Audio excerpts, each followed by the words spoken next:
আমিন ওসসালাতু ওয়াসসালামু আলা আশরাফিল আম্বিয়া ওয়াল মুরসালিন নবিয়িনা মুহাম্মাদ ওয়া আলা আলিহি ওয়া আসহাবিহি আজমাইন ওয়া বা'দ। দর্শকবৃন্দ, আপনাদের প্রিয় অনুষ্ঠান প্রশ্নোত্তর আসর আজকে শুরু করছি। আজকে প্রশ্নোত্তর আসর প্রথম প্রশ্ন হচ্ছে, সিজদার আয়াত মুখস্থ করার সময় বারবার সিজদা দিতে হবে? সিজদার আয়াতে যে সিজদা সেটা কি ওয়াজিব? সিজদার আয়াত মুখস্থ করার সময় বারবার সিজদা দিতে হবে না। একই বৈঠকে যতক্ষণ পর্যন্ত একটা আয়াত যতবার পড়া হবে একবার সিজদা আসবে। তো আপনি 100 বারও পড়লে একটাই সিজদা আসবে, একই বৈঠকে একই বসায়। আরেকবার যান আরেকখানে পড়লে আরেকটা সিজদা, তখন অন্য সময়ে আরেকটা দিতে হবে। কিন্তু একই বৈঠকে যদি বারবার সিজদার আয়াত পড়েন, আলোচনা করেন, ব্যাখ্যা করেন অথবা মুখস্থ করেন, আপনাকে একটি সিজদা দিতে হবে, আর বেশি দিতে হবে না। সিজদা আয়াতে যে সিজদা সেটা কি ওয়াজিব? ওয়াজিব বলতে যদি কোনো ফরজ বুঝান তাহলে সে ফরজ না নিঃসন্দেহে। আর ওয়াজিব বলতে যেটা হানাফি মাযহাবে যেটা আছে সুন্নাত থেকে উপরে, সেটা সুন্নাত উপরে, হ্যাঁ নিঃসন্দেহে এটা সুন্নাতের উপরে, অর্থাৎ এটার মর্যাদা বেশি, এটা দিতে হয়। এবং সেজদা দিলে যে লাভ সেটা হাদিসে আসছে। রাসূলুল্লাহ সাল্লাল্লাহু আলাইহি ওয়াসাল্লাম বলেছেন, যখন বনি আদম সেজদা দেয় তখন শয়তান কাঁদতে থাকে। সে বলতে থাকে, হায় রে, বনি আদম সেজদা করলো আর আল্লাহ জান্নাত লাভ করবে, আমাকে সেজদা করতে নির্দেশ আমি দেই নাই, আমার জন্য জাহান্নাম। এই জন্য সেজদা করার মাধ্যমে আল্লাহর নির্দেশকে প্রতিপালন করা হয়। প্রত্যেকটি সেজদার মধ্যে আপনি দেখবেন কারণ আছে। কোথাও বলা হয়েছে যে সব কিছু সেজদা করো, তোমরা আল্লাহ সেজদা করো, সব কিছু আলাম তারা আল্লাহ ইসুদুল মান ফিস সামাওয়াতি ওয়াল আরদি, আসমান জমিনে যা আছে সব গাছ বৃক্ষ তরলতা সব কিছু সেজদা করো, তোমরা আল্লাহ সেজদা করো, সরাসরি বলে দেওয়া হয়েছে। তো মানুষ সেজদা করে না, এটা বলছে কিছু মানুষ সেজদা করে, কিছু মানুষ সেজদা করে না। এর অর্থ হচ্ছে আমি যেন কিছু মানুষ অন্তর্ভুক্ত যারা সেজদা করে।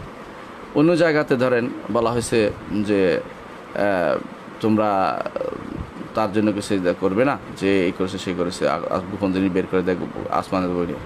এইভাবে কোরআনে যে সমস্ত আয়াতের সেজদার জায়গাগুলো আছে সবগুলি আপনি যদি অর্থ বুঝেন, আপনি বুঝবেন যে এখানে সেজদা দেওয়াটাই হচ্ছে গুরুত্বপূর্ণ জিনিস। একটা সেজদা না দেওয়ার অর্থ হচ্ছে আপনি ইচ্ছা করে অবজ্ঞা করে গেলেন। আর দিনের বিষয়ে অবজ্ঞা করতে হয় না, পড়ে যেতে হবে, বুঝতে হয় যে এখানে সেজদা জায়গা। এই জন্য এগুলি ফরজ না, তবে ওয়াজিব পর্যায়ের, অর্থাৎ সুন্নাত মুআক্কাদা যেটাকে বলা সেটা, এবং এটা দেওয়াটাই হচ্ছে ওয়াইজ কাজ। এটা কখনো বাদ দিবেন না। যদি কোনো বাদ পড়ে গেছেন, পরে অন্য সময় হলো দিয়ে দিবেন, অন্য সময় হলো সেটা দিয়ে দিবেন। কারণ এটা আসলে একটা গুরুত্বপূর্ণ আল্লাহর এই নির্দেশনা, যেগুলো এমনভাবে বলা হয়েছে যে তোমরা সবাই করে, তোমরা করবে না, এমনভাবে বলা হচ্ছে। কোথাও বলা হচ্ছে তোমরা এটা কেন করবে না, যিনি এই কাজ করেছেন, যিনি এই কাজ করেছেন। তাহলে বোঝা গেল যে বন্দার কাছে আল্লাহ তাআলা সেজদা চাচ্ছেন। রাসূলুল্লাহ সাল্লাল্লাহু আলাইহি ওয়াসাল্লাম সেজদা করতেন। সাহাবী বলেন যে আমি এই রাসূলের সাথে এই সূরা পড়েছি, অথবা সিজদা করেছি, এই সূরা পড়েছি, এই সিজদা করেছি, এই ব্যাপারে সাহাবা একরাম উল্লেখ করেছেন। সূরা হজের মধ্যে 2 বার সিজদার কথা হাদিসে আছে। যদিও হানাফি মাযহাব মতে শেষটা তারা আমল করে না, অর্থাৎ সিজদা দেয় না, কিন্তু সিজদা দেওয়াটা উচিত। অর্থাৎ সিজদা সূরা হজের মধ্যে 2 বার আছে। তো এইভাবে রাসূলুল্লাহ সাল্লাল্লাহু আলাইহি ওয়াসাল্লাম সিজদা করেছেন। সাহাবা একরাম সিজদা করতেন। এমনকি সিজদার ব্যাপারে সাহাবা একরাম যে অবস্থা থাকেন এই অবস্থা সিজদা করে ফেলতেন। ইবনে ওমর রাদিয়াল্লাহু আনহু যদি কোনো গলি থাকেন, গলিতে সিজদা করে ফেলতেন, ও দেরি করতেন না। এটাকে তার পড়তে তখন কোরআনের সিজদার আয়াত আসছে, সেখানে করে ফেলতেন। তাহলে বোঝা গেল সিজদার আয়াতটা একটা গুরুত্বপূর্ণ জিনিস। সিজদার আয়াত যখন আসবে তো আমরা সিজদা করব, অর্থ বুঝবো, এবং সিজদার মধ্যে সুবহান রাব্বিয়াল আ'লা, সুবহান রাব্বিয়াল আ'লা, সুবহান রাব্বিয়াল আ'লা একই জিনিস দোয়াটাই করব। আর সিজদা একটি সিজদা, 2টা সিজদা নয়, একটি সিজদা। আর যদি বেশি পড়েন, সাজিদা ওয়াজহিয়া লিল্লাযী খালাকাহু ওয়া শাক্কা সামআহু ওয়া বাসারাহু ফাতাবারাকাল্লাহু আহসানুল খালিকিন, আল্লাহুম্মা উকতুব লি বিহা ইনদাকা আজরান ওয়া দা আন্নি বিহা উজরান ওয়াজআলহা ইনদাকা দুখরান, এটা বলতে পারেন ভালো। ওয়া তাকাব্বালহা মিন্নি কামা তাকাব্বালতা মিন আবদিকা দাউদ, এটুকু বলতে পারলে ভালো। যদি এতে কমও বলেন, শুধু সুবহান রাব্বিয়াল আ'লা বলেন, তাও আদায় হয়ে যাবে। সুবহান রাব্বিয়াল আ'লা 3 বার বলে আদায় হয়ে যাবে। আশা করি বিষয়টি আপনার বুঝে আসছে। পরবর্তী প্রশ্ন হচ্ছে, কপিরাইট করা কিতাব, তাফসির, শারহ ইত্যাদি ইন্টারনেট থেকে ডাউনলোড করে ব্যক্তিগতভাবে পড়া যাবে কি? কপিরাইট করা কিতাব যদি তারা লেখা থাকে, ওখানে সাধারণত লেখা থাকে কেউ ছাপাতে পারবেন না, কেউ এগুলি উল্লেখ থাকে, কেউ এটাকে অংশ নেওয়া যাবে, এইভাবে উল্লেখ থাকে। কিন্তু যেগুলো দেয়া আছে অটোমেটিকলি এবং বলা আছে কপিরাইট হলো দেয়া আছে, দিছে, আর দেওয়ার অর্থই হচ্ছে ডাউনলোড করে পড়ার জন্য দিছে, সুতরাং আপনি ডাউনলোড করে পড়তে পারবেন, কোনো সমস্যা নেই। অনুরূপভাবে যে সমস্ত গ্রন্থের মধ্যে লেখা নাই কপিরাইটের বিষয়টি, সেগুলো আপনি অবশ্যই পড়তে পারবেন, নামাতে পারবেন এবং ডিস্ট্রিবিউট করতে পারবেন। তবে সেগুলির মধ্যে তাসাররুফ অর্থাৎ খারাপ করা যাবে না, অর্থাৎ এগুলিকে নষ্ট করা যাবে না, সেগুলির কোনো কথাকে আপনার মতো করে ঘুরিয়ে ফিরিয়ে বলা যাবে না, নিজেরা এটা করা যাবে না। এর বাইরে যেগুলো কপিরাইট লেখা নাই, আপনি মনে করছেন কপিরাইট আছে কিন্তু কপিরাইট লেখা নাই, যেমন ইবনে কাসিরের কিতাব, যেমন ইমাম যাহাবির কিতাব, এগুলো কোনো কপিরাইট নেই, ওরা আল্লাহর জন্য ছেড়ে দিয়েছেন, পরবর্তী জেনারেশন সেগুলি থেকে নিচ্ছে, উপকৃত হচ্ছে, সেগুলিতে আপনি ডাউনলোড করে পড়বেন, কোনো সমস্যা না। যেগুলিতে লেখা আছে যে কপিরাইট অমুকের, সেখানে ইন্টারনেট দেওয়ার অর্থই হচ্ছে, পুরোপুরি দেওয়ার অর্থ হচ্ছে কেউ না কেউ উপকৃত হোক, তারা এটা পড়ে আগ্রহী হবে এবং মূল কিতাবটা কিনবে এবং উনি লাভবান হবে, এটা হলো তো উদ্দেশ্য মূল বেশিরভাগই। যদি সেখানে উল্লেখ করা থাকে এটা যে কোনোভাবেই সেটা নামানো যাবে না, কোনোভাবে ডাউনলোড করা যাবে, তাহলে দিয়েছে কেন তিনি? শুধু নামটাই দিতেন। এর অর্থ হচ্ছে যদি রেস্ট্রিকশন উনি দিয়ে বলে দেন যে এটা কোনোভাবে নামানো যাবে না, আমি দিয়েছি এই জন্য আমার বিশেষ লোকদেরকে, তাহলে তিনি আমভাবে উন্মুক্ত করা উচিত হয়নি, কারণ এটা তাহলে দেওয়ার অর্থই হচ্ছে পড়ার জন্য। তো যে ব্যক্তি কপিরাইট জিনিসটা উন্মুক্ত করে দিয়ে দেবে সবাইকে, এরপর বলে যে আপনি পড়েন না, এটা তো ভুল কথা, এটা দিতে হবে। তো উনি যদি কপিরাইট জিনিস দিবেন না, যদি কেউ দিয়ে থাকে, হ্যাঁ এটা তো ঠিক, যদি কেউ ভুল করে দিতে উনি দেন না, অন্য কেউ দিয়েছে, তাহলে গুনার কাজ করেছে যে দিয়েছে, কারণ সে তো অনুমোদন দেয় না তাকে। যে জিনিসের কপিরাইট আছে, আপনি ইচ্ছা দাবি আপনার সেটাকেও মুক্ত করে দিতে পারেন না, কারণ তিনি তো লিখে দিয়েছে কপিরাইট। যদি তিনি দিয়ে থাকেন তাহলে আপনি সেটা নামাতে পারবেন, পড়তে পারবেন, অথবা তার পক্ষে তো অনুমতি প্রাপ্ত হয়ে দিয়ে থাকেন, আপনি জানেন, তাহলে সেটা নামাতে পারবেন, পড়তে পারবেন, কিন্তু সেটাকে ছাপাতে পারবেন না, বা সেটাকে কোনোভাবে মানে সেটার অর্থচ্যুতি বা বাক্যচ্যুতি ঘটাতে পারবেন না। পরবর্তী প্রশ্ন হচ্ছে, পাকিস্তানি এক আলেম তিনি বলেছেন রাসূলুল্লাহ সাল্লাল্লাহু আলাইহি ওয়াসাল্লাম যা নাকি আল্লাহ তাআলা পড়িয়েছেন, কথাটা কতটুকু সঠিক? প্রথমেই আস্তাগফিরুল্লাহ পড়ে নেই, সেটা হচ্ছে আল্লাহ তাআলা জানাজা পড়বেন। আপনি একটু চিন্তা করেন মাথায়, জানাজা অর্থ হলো সালাত আদায় করা, কার কাছে বিনয় প্রকাশ করা। আল্লাহ কার কাছে বিনয় প্রকাশ করবেন বলেন তো? কার কাছে তিনি মাথা ঠোকাবেন? কার কাছে তিনি আলহামদুলিল্লাহ রাব্বিল আলামিন বলবেন? তাহলে এই মানুষগুলো যারা বলছে তারা কি বুঝে জানাজার জিনিসটা কি? তারা কি বুঝে আল্লাহুম্মা গফির লাহু ওয়ারহামহু ওয়াআফি ওয়া'ফু আনহু ওয়াকতুম নুজুলা ওয়াসসমুদ খালা ওয়াকসুল মাই ওয়াসালজি ওয়াল বারদ, এই যে দোয়াগুলি করতেছে আল্লাহর কাছে, আল্লাহ কার কাছে দোয়া করতেছে? এরা আসলে দিন সম্পর্কে কিছুই বুঝেনি, এরা মিথ্যাচারের উপর আছে সবগুলো। এবং এদের মধ্যে এরকম বহু মিথ্যাচার করে, যারা অনেকেই বলে থাকেন অমুকের জানাজা উনি আবার জীবিত হইয়া নিজেই জানাজা নিজে পড়াইয়েছেন, এরকম বহু মানুষ বলে থাকে। এগুলো সবই হচ্ছে মিথ্যাচার এবং এগুলি হচ্ছে বিভ্রান্তি, পথভ্রষ্টতা। এগুলি আসলে কোনো ভালো আলেম কোনোদিন বলে না। পাকিস্তানের যে সমস্ত আলেম আপনি বলছেন আলেম হইতে পারে না, এই কথা যে বলছে আলেম হয়ে আলেমের কাতারে পড়ে না, আলেমের কাতারে পড়বে না সে কোনোদিনই, সেটা বুঝে নেই যে কী করতেছে, কী বলতেছে, এটাও জানে না। রাসূলুল্লাহ সাল্লাল্লাহু আলাইহি ওয়াসাল্লামের জানাজা সাহাবায়ে কেরাম, যেহেতু সেখানে ইমাম বলতে কেউ নেই, এই জন্য ইমামতি জায়গায় পড়ায় নাই, সাহাবায়ে কেরাম একদল যেতেন, গিয়ে তারপর সালাত জানাজা পড়তেন, অর্থাৎ প্রত্যেকেই তার মতো করে জানাজা পড়ে চলে আসতেন, দোয়া করে চলে আসতেন তার জন্য, প্রত্যেকে তার জন্য দোয়া করে চলে আসতেন। এখানে ইমামতি হয় না, রাসূল হাইয়ান ওয়া মাইয়িতান সবার ইমাম, জীবিত মৃত সর্বাবস্থায় তিনি সবার ইমাম, এই জন্য তার ইমামতি আর কেউ করবে না, করেনি।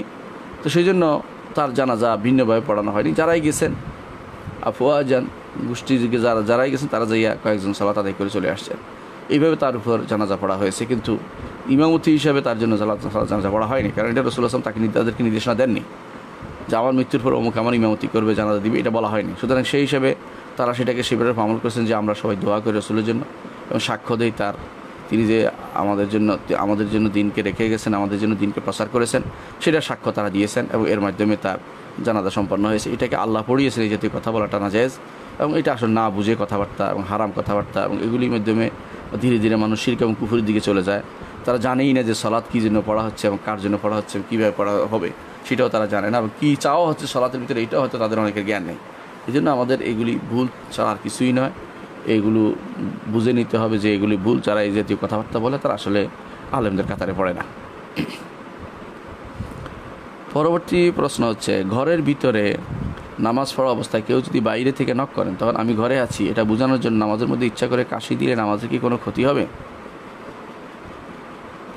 ঘরের ভিতরে সালাত পড়া অবস্থায় কেউ যদি বাইরে থেকে নক করে তখন আমি ঘরে আছি এটা বোঝানোর জন্য নামাজের মধ্যে কাশি দিলে নামাজের ক্ষতি হবে, এটা সলাফ থেকে বর্ণিত নয়।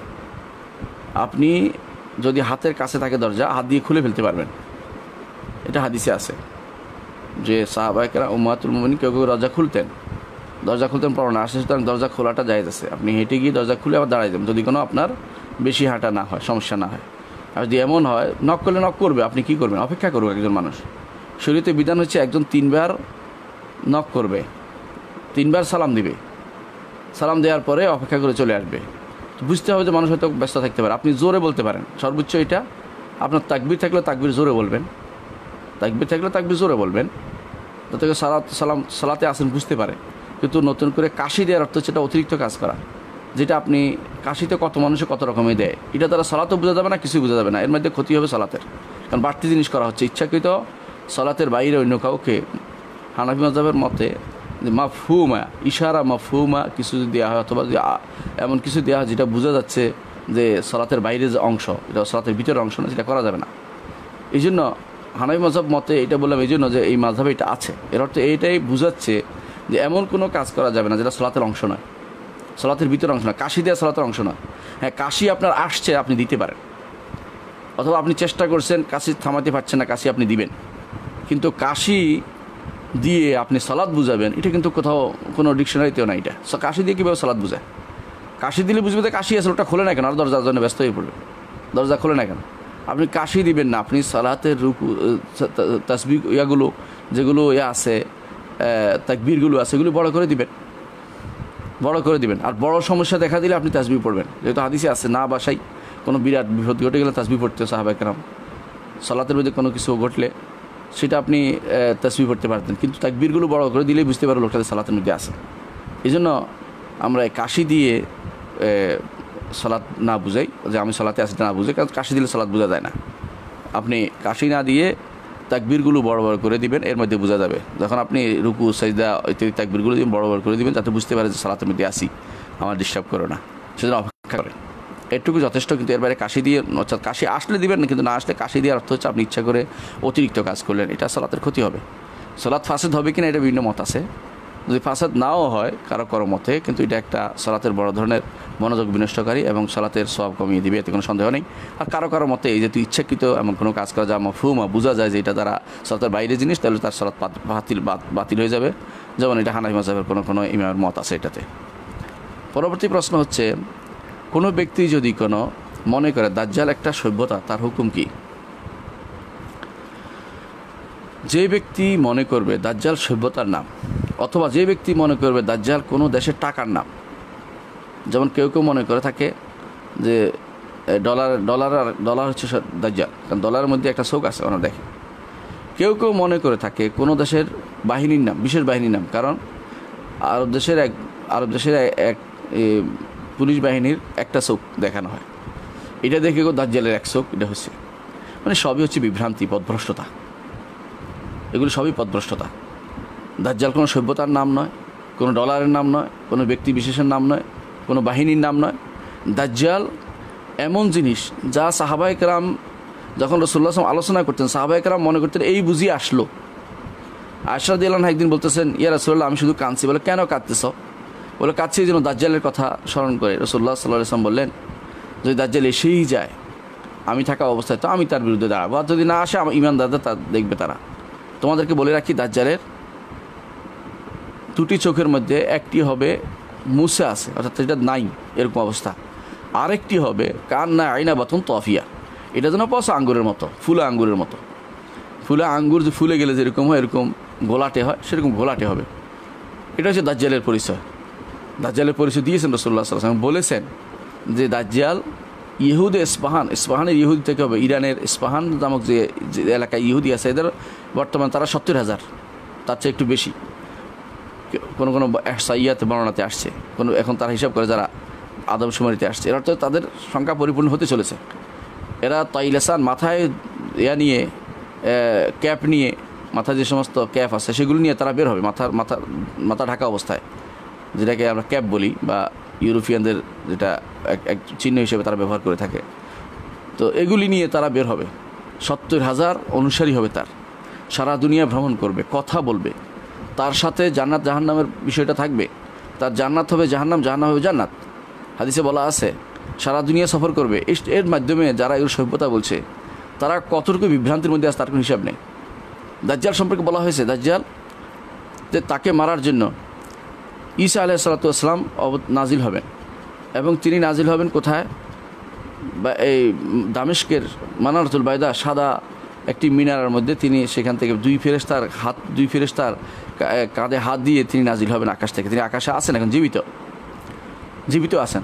দুই ফেরেশতার কাঁধে হাত দিয়ে তিনি নাজিল হবেন, হাদিস স্পষ্ট আছে। তিনি অবতরণ করবেন সেখানে, তার গায়ে তখন থাকবে একটা হলুদ রঙের পোশাক, সেটা গায়ে থাকবে, সেটা নিয়ে তিনি নামবেন। নামার পরে মুসলিমরা ইমামতি নিয়ে তাকে বলবে আপনি ইমামতি করুন। তিনি বললেন যে না, এ উম্মতের সম্মানার্থে তোমরা ইমামতি করো, আমি এখন মুক্তাদি হিসেবে সালাত আদায় করব। সেটা দাজ্জাল সম্পর্কে এত কিছু বলার পরেও, দাজ্জালের চোখ এরকম থাকার কথা বলার পরেও রসুল বলছেন যে দাজ্জালের চোখ গোরা, তোমাদের রবের চোখ কোনো গোরা নন। অর্থাৎ দাজ্জালের চোখ একটা বন্ধ, আর আমাদের রবের দুটি চোখ আছে, সেগুলি তার মতো, আমাদের কোনো চোখের মতো না। কামা ইয়ালিকু বিজালালিহি ওয়া আযমাতি, তার সম্মান ও মর্যাদার সাথে উপযুক্ত যেটা সেটা। এবং রাসূলুল্লাহ সাল্লাল্লাহু আলাইহি ওয়াসাল্লাম এটা বলেছেন যে দাজ্জাল সম্পর্কে, দাজ্জালের দুই চোখের মাঝখানে লেখা থাকবে কাফারা, কুফরি করেছে। ইমানদার সেটা পড়তে পারবে।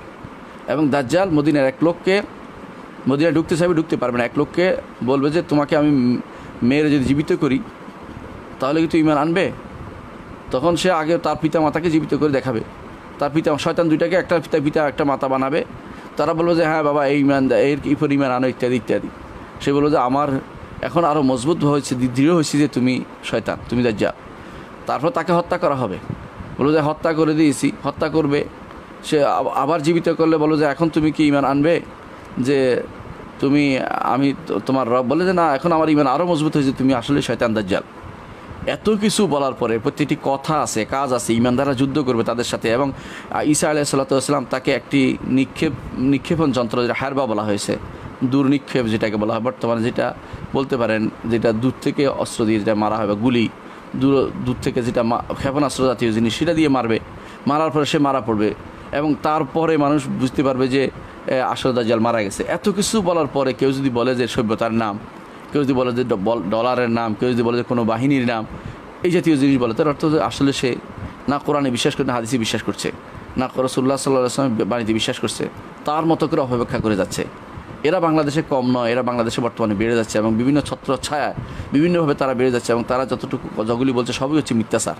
এগুলির বই তারা বলে দাজ্জাল বের হয়েছেন, দাজ্জাল কি, দাজ্জাল সভ্যতা ইত্যাদি বই বের করে কেউ এগুলোর মধ্যে বিভ্রান্ত হয়ে অনেক দুর্ভাগ্যবশত এরা অনেক ভালো ছেলেরা নষ্ট হয়ে যাচ্ছে।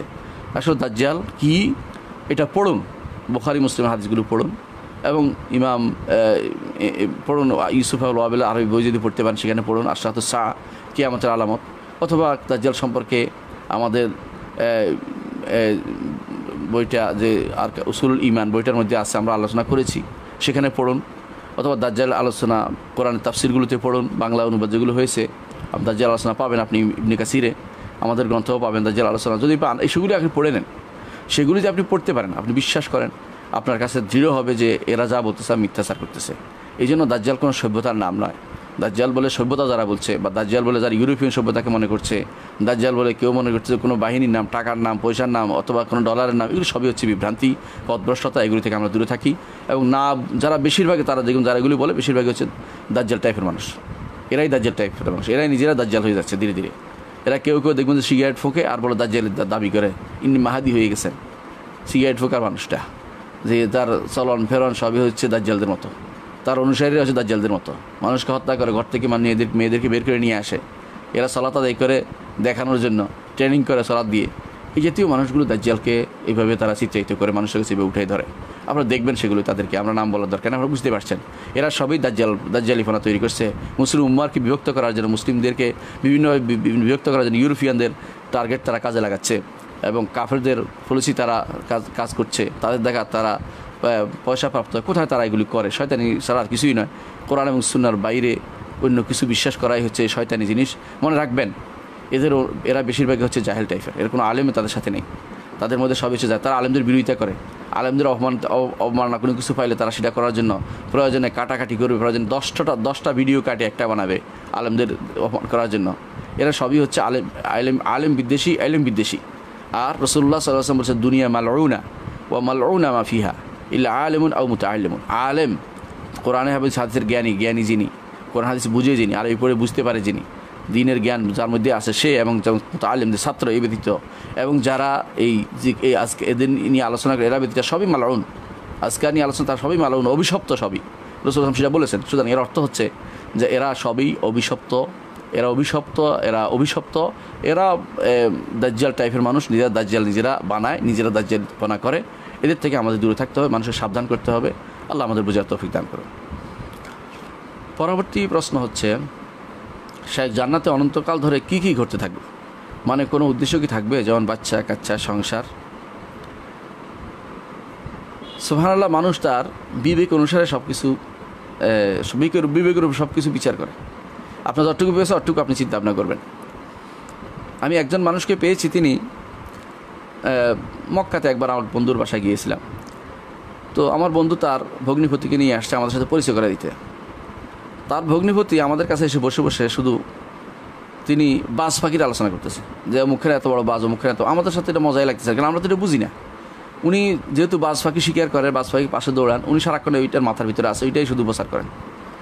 এটাকে আরবিতে বলে কুল্লু ইনানি তারাশাহ বিমা ফিহি। প্রত্যেকটি কলস ওই জিনিসটাই দেয় যেটা কলসের ভিতরে আছে। আপনার আমার মাথার ভিতরে সারাক্ষণ শুধু বাচ্চা কাচ্চা সংসার, বাচ্চা কাচ্চা সংসার, এর বাইরে আর কোনো মাথা আসে না। এই জন্য কেউ কেউ দেখবেন আল্লাহর জন্য বাচ্চা কাচ্চা সংসার বানাচ্ছে, আল্লাহর জন্য কেউ আল্লাহর স্ত্রী বানাচ্ছে, আল্লাহর ছেলে বানাচ্ছে, আল্লাহর মেয়ে বানাচ্ছে, নাউজুবিল্লাহ। এগুলি হচ্ছে মানুষের আকলি বিবেকগত বিভ্রান্তি, বিবেকগত সংকীর্ণতা এবং বিবেকের স্বল্পতার প্রমাণ। এগুলি নিজের বিবেক অনুসারে আপনি এখন আখিরাতে জিনিসটা বিচার করবেন না। আখিরাতে কি হবে, কি জান্নাত হবে, সেটা আপনি এখন বুঝতে পারবেন না।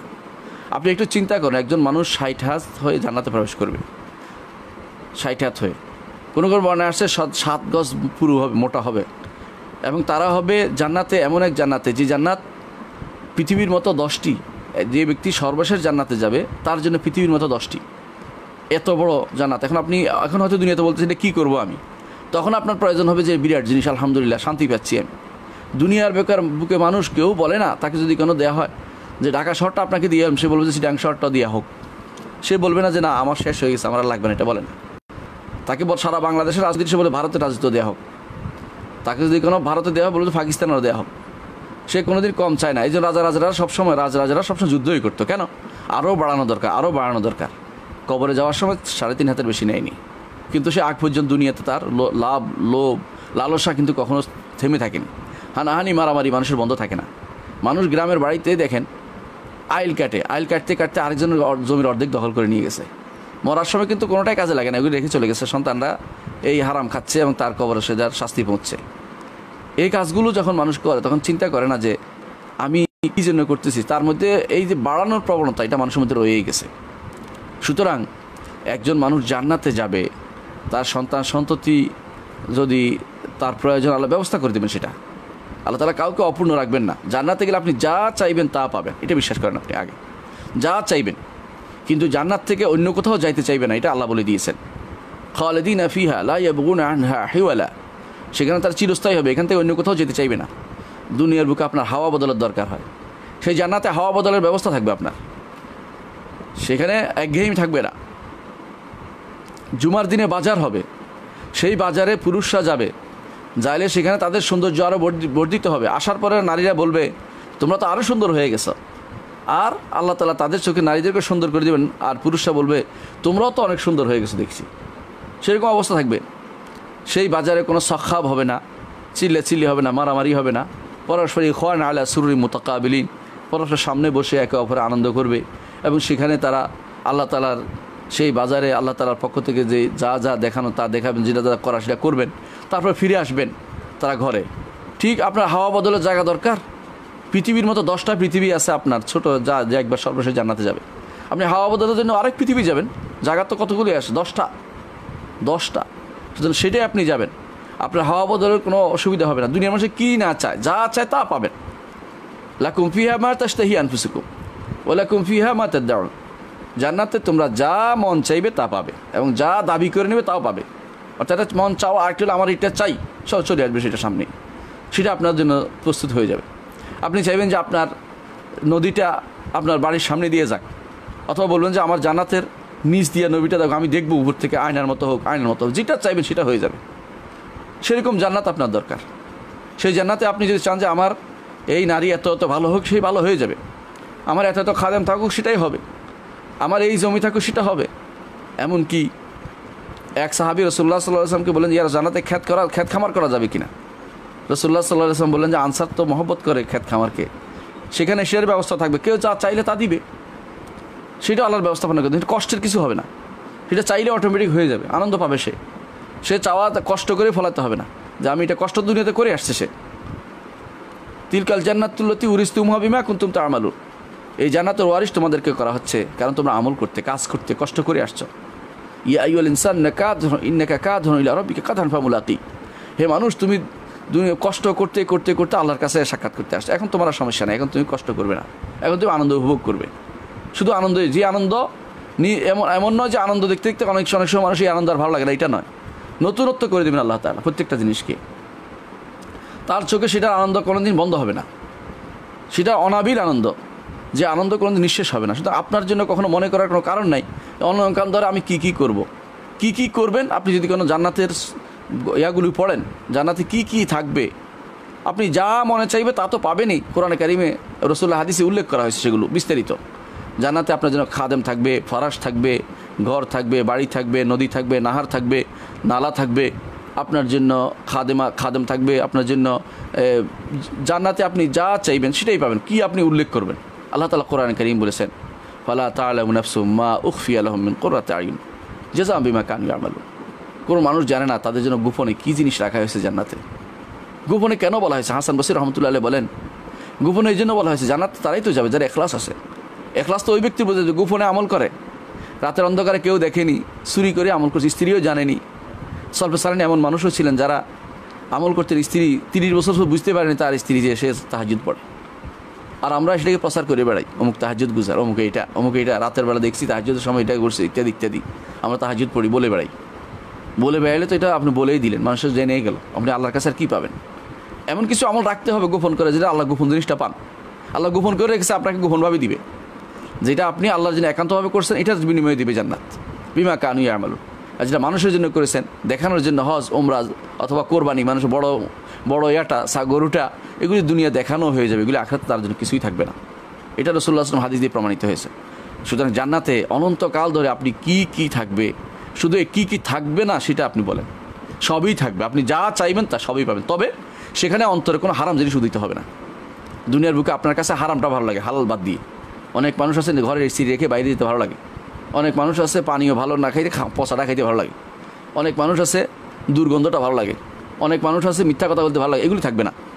আল্লাহ তাআলা কোরআনে কারীম বলেছেন, লা লাগবুন ফি ওয়ালা তা'থীম, এর মধ্যে জান্নাতে কোনো লাগব থাকবে না, বেহুদা অসার কথা থাকবে না, ওয়ালা তা'থীম, গুনার কিছু থাকবে না। সুতরাং আপনি যদি চান সেখানে আপনার বাচ্চা কাচ্চা সংসার হোক, আল্লাহ সেটার ব্যবস্থা করে দিবেন, কোনো সমস্যা নেই। কিন্তু সেখানেও আপনার বউর কোনো কষ্ট হবে না, হাইজ নেফাস চলা বউ হবে না, মুখ থেকে দুর্গন্ধ আসবে এরকম কোনো বউ হবে না, কোনো স্বামী হবে না, আপনার এমন কোনো কষ্টকর জিনিস থাকবে না, দুর্গন্ধ থাকবে না, বাথরুমে যেতে হবে না, পেশাব পায়খানা থাকবে না। আপনার জন্য আনন্দ যেটা থাকে, যেটাতে আনন্দ নষ্ট হয় এমন কোনো কিছু থাকবে না। আপনার সেখানে কোনো কাঁটাযুক্ত কিছু থাকবে না, কষ্টকর কিছু থাকবে না, যেগুলো থাকবে। এই জন্য আল্লাহ তাআলা মানদুদ বলেছেন, দেখেছেন সব কিছুতেই এমন কোনো কিছু থাকে না যেখানে আপনার জন্য কষ্ট হবে এমন কিছু বলা হয় নাই। সাদি কাঁদি সব কিছু থাকবে, যেটা আপনি সূরা এতে পড়তে পারেন। সূরা গাশিয়ার মধ্যে উল্লেখ আছে যে এগুলো আল্লাহ তাআলা রাখবে আপনার জন্য, যেমন সূরা ওয়াকিয়ার মধ্যে উল্লেখ আছে এগুলো আপনার জন্য, সূরা আর রহমানে উল্লেখ আছে আপনার জন্য এগুলো থাকবে। কোরআনে কারীমের বিভিন্ন আয়াতে এবং হাদিসে রাসূলুল্লাহ সাল্লাল্লাহু আলাইহি ওয়াসাল্লাম স্পষ্ট বলে দিয়েছেন কী না থাকবে। এগুলো সবই তাকরিব, এগুলি সবই হচ্ছে কাছে নিয়ে দেওয়া। এগুলি থাকবেই, নাম একটি হবে কিন্তু স্বাদ, গন্ধ, রূপ ভিন্ন হবে। কলার কথা বলা হচ্ছে, অনেকে বলেন আমি তো কলা খেতে পারি না। আখিরাতের কলা দুনিয়ার কলা এক নয়, আখিরাতের কলা জিনিসটাই আলাদা। আপনি সে যদি কোনো না খাইতে চান, আল্লাহ আপনাকে দিবেন না, এই জন্য চাইতে হবে আল্লাহর কাছে। অনেকে আছে আল্লাহ দিদার চায় না, আল্লাহ সাক্ষাৎ চায় না, আল্লাহ তাআলা সাক্ষাৎ দিবেন না, জান্নাতে গেলেও সে পাবে না, কিন্তু তার মনে এটা উদিত হবে না, অর্থাৎ এই নেয়ামত থেকে বঞ্চিত হবে সে। এই জন্য আল্লাহর কাছে সবই চেয়ে নিতে হয়। আল্লাহ আমাকে আপনার দিদার নসিব করুন, আসআলুকা লাযযাতা নাযিলা ওয়াজহিকাল কারীম, এবং আপনার সম্মানিত চেহারার দিকে তাকানোর যে স্বাদ, এটা আমি পাই, এটা আমি চাই আপনার কাছে, আল্লাহ আপনি দেন। এটা দোয়া করতে রাসূলুল্লাহ সাল্লাল্লাহু আলাইহি ওয়াসাল্লাম 11টি দোয়া একসাথে করেছেন, এর মধ্যে একটি দোয়া যে আসআলুকা লাযযাতা নাযিলা ওয়াজহিকাল কারীম, আপনার চেহারার দিকে তাকানোর যে স্বাদ, এটা আমি আপনার কাছে চাই। এটা চাইবেন দুনিয়ার বুকে। যখনই আপনি কোরআন কারীমে দেখবেন ইন্নামা নুতঈমুকুম লিওয়াজহিল্লাহ ইবতিগা ওয়াজহিল্লাহ। আল্লাহর চেহারার কথা বলা, চেহারা হচ্ছে আল্লাহর চেহারা, জান্নাতে যাওয়ার উদ্দেশ্য, অর্থাৎ আপনার চেহারার বিনিময়ে চাচ্ছি, জান্নাতে গেলে আপনার চেহারা দেখতে পাবো, এটার ওসিলা চাচ্ছি। অর্থটা এইভাবে করতে হবে। অর্থাৎ যেখানে আপনি ওয়াজহ পাবেন অর্থ হচ্ছে আল্লাহর চেহারা। কোরআনে কারিমে আল্লাহর চেহারা দেখবো আমরা সবাই, কথা জান্নাতে যদি যেতে পারি। আর যারা বিশ্বাস করে না তারা জান্নাতে গেলেও দেখবে না, তাদের সেই নেয়ামত মাথা উদিতে হবে না। এখন অনেকে বলতে পারেন জান্নাতে গেল কিন্তু তো নেয়ামত কিছু পাইলো না এই জন্য, কারণ সে চায়নি এবং সেটা আল্লাহ তার মাথায় উদিত হয়নি কোনো দিন। এরকম যারাই এরকম আল্লাহর নেয়ামতকে অবজ্ঞা করবে, আল্লাহর নেয়ামতের বিরুদ্ধে বলবে, যদি কোনোদিন জান্নাতে যায়ও ইমানদার কুফুরির কাফের না হওয়ার কারণে ইমান জান্নাতে একসময় যাবে, কিন্তু সেই নেয়ামত থেকে বঞ্চিত হবে, কারণ এই নেয়ামত সে আল্লাহর কাছে চেয়ে নেয়নি, আল্লাহর কাছে বিশ্বাস করতো না। যেটা বিশ্বাস করে না পাবে না, যেটা বিশ্বাস করছে নেয়ামত সেটা পাবে। এই জন্য আমরা বিশ্বাস করি সব, কোরআন হাদিসে যা আছে সবই বিশ্বাস করি। তার চেহারা দেখবে এটা বিশ্বাস করি। যারা তার চেহারা নাই বলে তাদেরকে আমরা মনে করি তারা পথভ্রষ্ট, যারা তার চেহারা অস্বীকার করে তাদেরকে আমরা পথভ্রষ্ট মনে করি। তবে তার চেহারা কোনো সৃষ্টিকুলের কোনো চেহারার মতো নয়। লাইসা কামিসলি শাইউন ওয়া হুয়াস সামিউল বাসির, এটা বিশ্বাস করতে হবে। আপনারা আমার এই জন্য জান্নাতে যা চাইবেন তা পাবেন। কী ঘটতে পারে যা আল্লাহ রাসূল বলে দিয়েছেন কী ঘটবে, সেগুলির কোনো আনন্দ কোনোদিন শেষ হবে না। পরস্পর দেখা হবে, কথা হবে, বাজার হবে, ইখওয়ান আলা সুররি মুতাকাবিলিন, ভাইরা বসে বসে থাকবে, গল্প করবে, আনন্দ আর আনন্দ, সে অনাবিল আনন্দ কোনোদিন শেষ হবে না, এটা ইমান রাখতে হবে। এবং সেটার মধ্যে লা ইয়াবগুনা হিওয়ালা, সেখানে তো অন্য খাতে যাবেন না, ও যাওয়ার জন্য চেষ্টাও করবে না, কারণ আপনি যেটা চাইবেন সেটাই তো, অন্য কী চাইবেন সেটাও আছে। আপনি বলেন যে এটা আমি চাই না, আজকে আমি এই ঝাল তরকারি, সে ঝালের ব্যবস্থা হবে। মিষ্টি তরকারি আপনি খাবেন ওখানে, যেটা আপনার খাওয়া দরকার সেটা খাবেন, যেটা আপনার পান করা দরকার পান করবেন। আল্লাহ তাআলা সেটা উল্লেখ করেছে, সুতরাং আপনার জন্য কোনো কিছু সমস্যা হবে না। সুতরাং কেন আপনি চিন্তা করতেছেন এটা নিয়ে? আপনি এখন চিন্তা করেন একটাই, আল্লাহ আমাকে জান্নাত নসিব করো, এটাই দোয়া করেন। সকালে 3 বার দোয়া করবেন, আল্লাহুম্মা ইন্নী আসআলুকাল জান্নাতা, আল্লাহুম্মা ইন্নী আসআলুকাল জান্নাতা, আল্লাহুম্মা ইন্নী আসআলুকাল জান্নাতা। রাসূলুল্লাহ সাল্লাল্লাহু আলাইহি ওয়াসাল্লাম বলেছেন, কেউ যদি আল্লাহর কাছে 3 বার জান্নাত চায়, জান্নাত বলে আল্লাহ তাকে আমাকে দাও, অর্থাৎ সেজন্য আমার কাছে আসতে পারে সে তৌফিক দাও। কেউ যদি অনুরূপভাবে জাহান্নাম থেকে মুক্তি চান, আল্লাহুম্মা ইন্নী আউযুবিকা মিনান নার বলেন, আল্লাহ আমি জাহান্নাম থেকে মুক্তি চাই 3 বার বলেন। রাসূলুল্লাহ সাল্লাল্লাহু আলাইহি ওয়াসাল্লাম বলেছেন, কেউ যদি জাহান্নাম থেকে মুক্তি চায় 3 বার, জাহান্নাম বলে আল্লাহ তাকে আমাকে দিও না, তাকে আমার কাছে আনিও না। তাহলে আপনি এইভাবে মুক্তি চান, জান্নাতে গেলে আপনি কী চাইবেন কী সবই পাবেন। ওইটার জন্য এখন এত সে লম্বা চিন্তা না করে কোরআন এবং হাদিসে যা আসছে সব বিশ্বাস করেন এবং বলেন যে আমি যেটা চাইবে সেটাই পাবো। আল্লাহ বলছেন লাকুম ফিহা মা তাশতাহি আনফুসুকুম, মন যা চাইবে তা পাবেন। সুতরাং এত টেনশনের দরকার নেই, আপনি সব পাবেন। এবং আপনি যদি বলেন যে আমার হাওয়া বদল দরকার, সেটাও ব্যবস্থা করবে।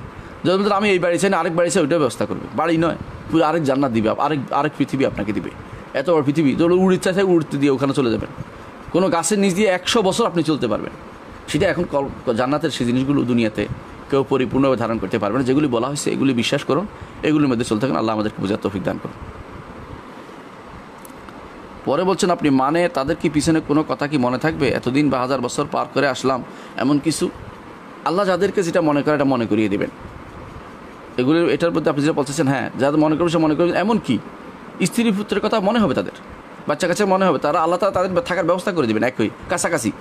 এক জান্নাতে এত মানুষের জায়গা হবে করবেন আল্লাহ তাআলা, প্রত্যেককে 10টা করে জান্নাত দিবেন। ছোটো একবার পরে যারা জান্নাতে সবচেয়ে পরে যে জান্নাতে যাবে, এরকম জান্নাত আপনি যদি বলেন যে আমার স্ত্রীর পুত্র চলে আসুক, সাথে সাথে চলে আসবে সবাই। এরা কাছে থাকুক, আমি দেখতে পাই সেই ব্যবস্থাপনা করে দেবেন। কে করতেছে আমি দেখতে পাই, সেটাও দেখতে পাবেন, প্রাইভেসি ছাড়া সবই আপনি বুঝতে পারবেন। তাহলে আপনার জন্য আগের কথা মনে থাকবে কিনা? আগের কথা মনে থাকবে, আল্লাহ যেটা ইচ্ছা করে মনে করে দেবেন। কারণ আপনার জন্য আমার জন্য এই জন্য জান্নাত চাওয়া দরকার, অন্য কিছু বাদ দিই জান্নাতে দিতে পারি ইনশাআল্লাহ। আল্লাহ তাআলা সব কিছু দিবেন। রাসূলুল্লাহ সাল্লাল্লাহু আলাইহি ওয়াসাল্লাম এটাই বলতেন। কখনো বলতেন আল্লাহ জান্নাতের শিখাই দেন না, কখনো জান্নাতের আল্লাহ 2টা কলার ব্যবস্থা করে দাও, 2টা আপেলের ব্যবস্থা, এগুলি বলেন নেই। বলছি জান্নাতে যাও দোয়া করতে বলেছেন আমভাবে, সেটা আমরা করবো ইনশাআল্লাহ। হাদিস এবং সুন্নাহর মধ্যে পার্থক্য কী? হাদিস এবং সুন্নাহর মধ্যে কী পার্থক্য, এই নিয়ে অনেকেই আধা জল খেলে নেমেছেন। যে কেউ যে হাদিস এবং সুন্নাহর মধ্যে পার্থক্য করতেই হবে, আবার কেউ দুইটাকে একেবারে না, একই শব্দ, কোনো পার্থক্য না, এটাও আবার বলে থাকেন। হাদিস এবং সুন্নাহর মধ্যে পার্থক্য কী? প্রথমত কিছু মানুষ আছে যারা বলে যে দুটার মধ্যে বিরাট পার্থক্য, এটা আগে উল্লেখ করি। একদল মানুষ মনে করে থাকে হাদিস এবং সুন্নাহর মধ্যে বিরাট পার্থক্য।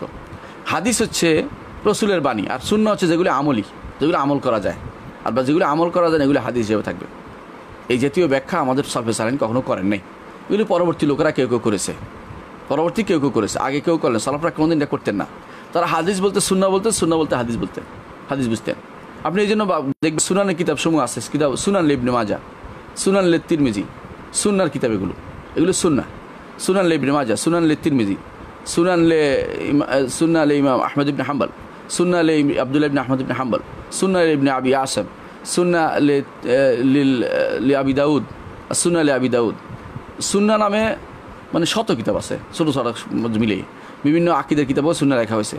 তো সুন্না নামে যেগুলো লেখা হয়েছে এগুলোতে হাদিস নেই, সবগুলি হাদিস আছে যেগুলো আমলই না, রাসূল সাল্লাল্লাহু আলাইহি ওয়াসাল্লাম বলেছেন, কাজ করেন নাই। তাহলে যারা বলে সুন্না নামে শুধুমাত্র ওইগুলিকে বোঝার যেগুলো আমলিগুলি, এটা ঠিক বলেন নাই।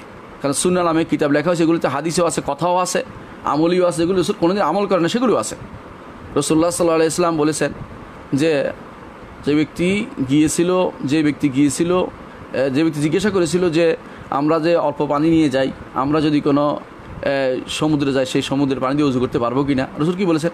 হুয়া তাহুরু মাহু আল হাইলু মাইতাতু, তার পানি পবিত্র এবং তার মরা জিনিসও খাওয়া যাবে। অর্থাৎ সমুদ্রের মরা জিনিস, উপরের মরা জিনিস সমুদ্রের মূল্যে নয়, সমুদ্রের যে সমস্ত প্রাণী আছে যেমন মাছ এই জাতীয় জিনিসগুলো, তো সেগুলো তিনি খাওয়া যাবে বলছেন। আল হাইলু মাইতাতু হালাল। সেখানে আপনি দেখেন এটা কিন্তু রাসূল নিজে খান নাই, রসুল কিন্তু নিজে সমুদ্রের উপর যাইয়া ওযু করে আসেন নাই, মুখে বলেছেন শুধুমাত্র। এখন আপনি কি সুন্নাহ এবং এটা কি সুন্নাহ বলবেন না? অবশ্যই সুন্নাহ, কারণ এটা আবু দাউদ, নাসাই, তিরমিজি, ইবনে মাজাহ সব হাদিসের কিতাবে আসছে। এটা সুন্নাহ। তো এটা সুন্নাহ হলে আপনি সুন্নাহ হাদিসের মধ্যে কী পার্থক্য করছেন? এরকম পার্থক্য তো হাদিসে আসে নাই, তাহলে এরকম পার্থক্য আপনি করবেন না, বা এরকম হাদিস সালফে সালেহীন করেন নাই।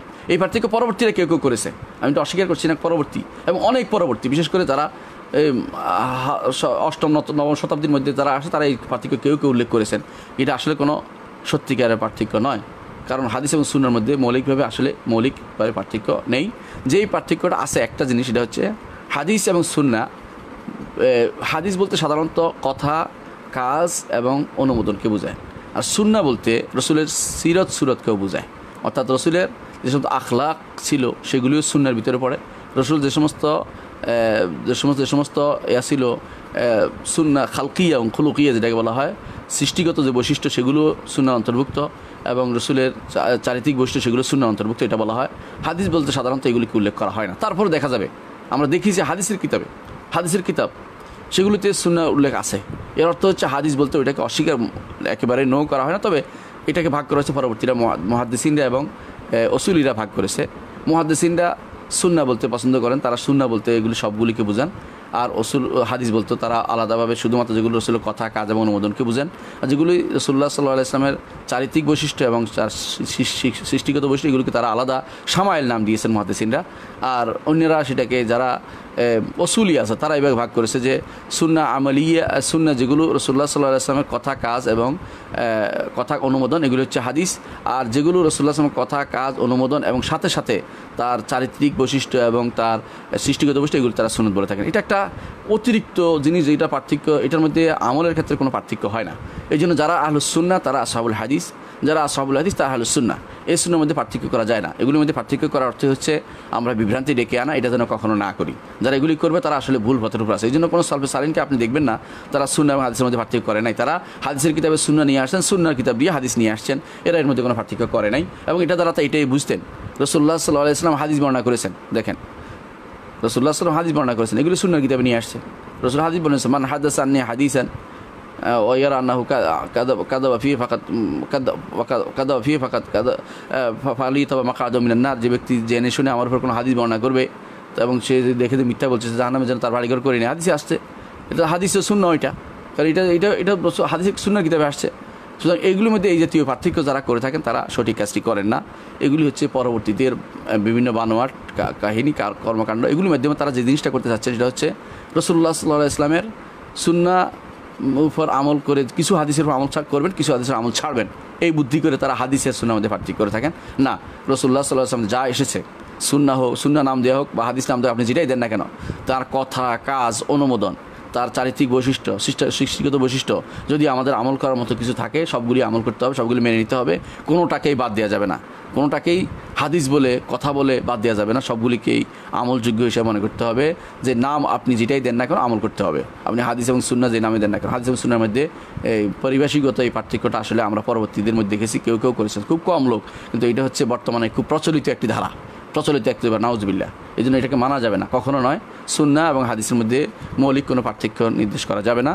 সুন্নাহ এবং হাদিস সবগুলি, যেই বলেছে না, কেউ বলে থাকেন যে অমুক সাহেব সুন্নাহ ওয়ালাইসা সাহেব হাদিস, এটার অর্থ এই কথা উদ্দেশ্য নয়। এটা হচ্ছে তিনি আমরা যেটা বলি যে একজন মানুষ সুন্নতের উপর আমল করে কিন্তু হাদিসের কিতাবের উপর তার জ্ঞান কম, এটা বলা হচ্ছে।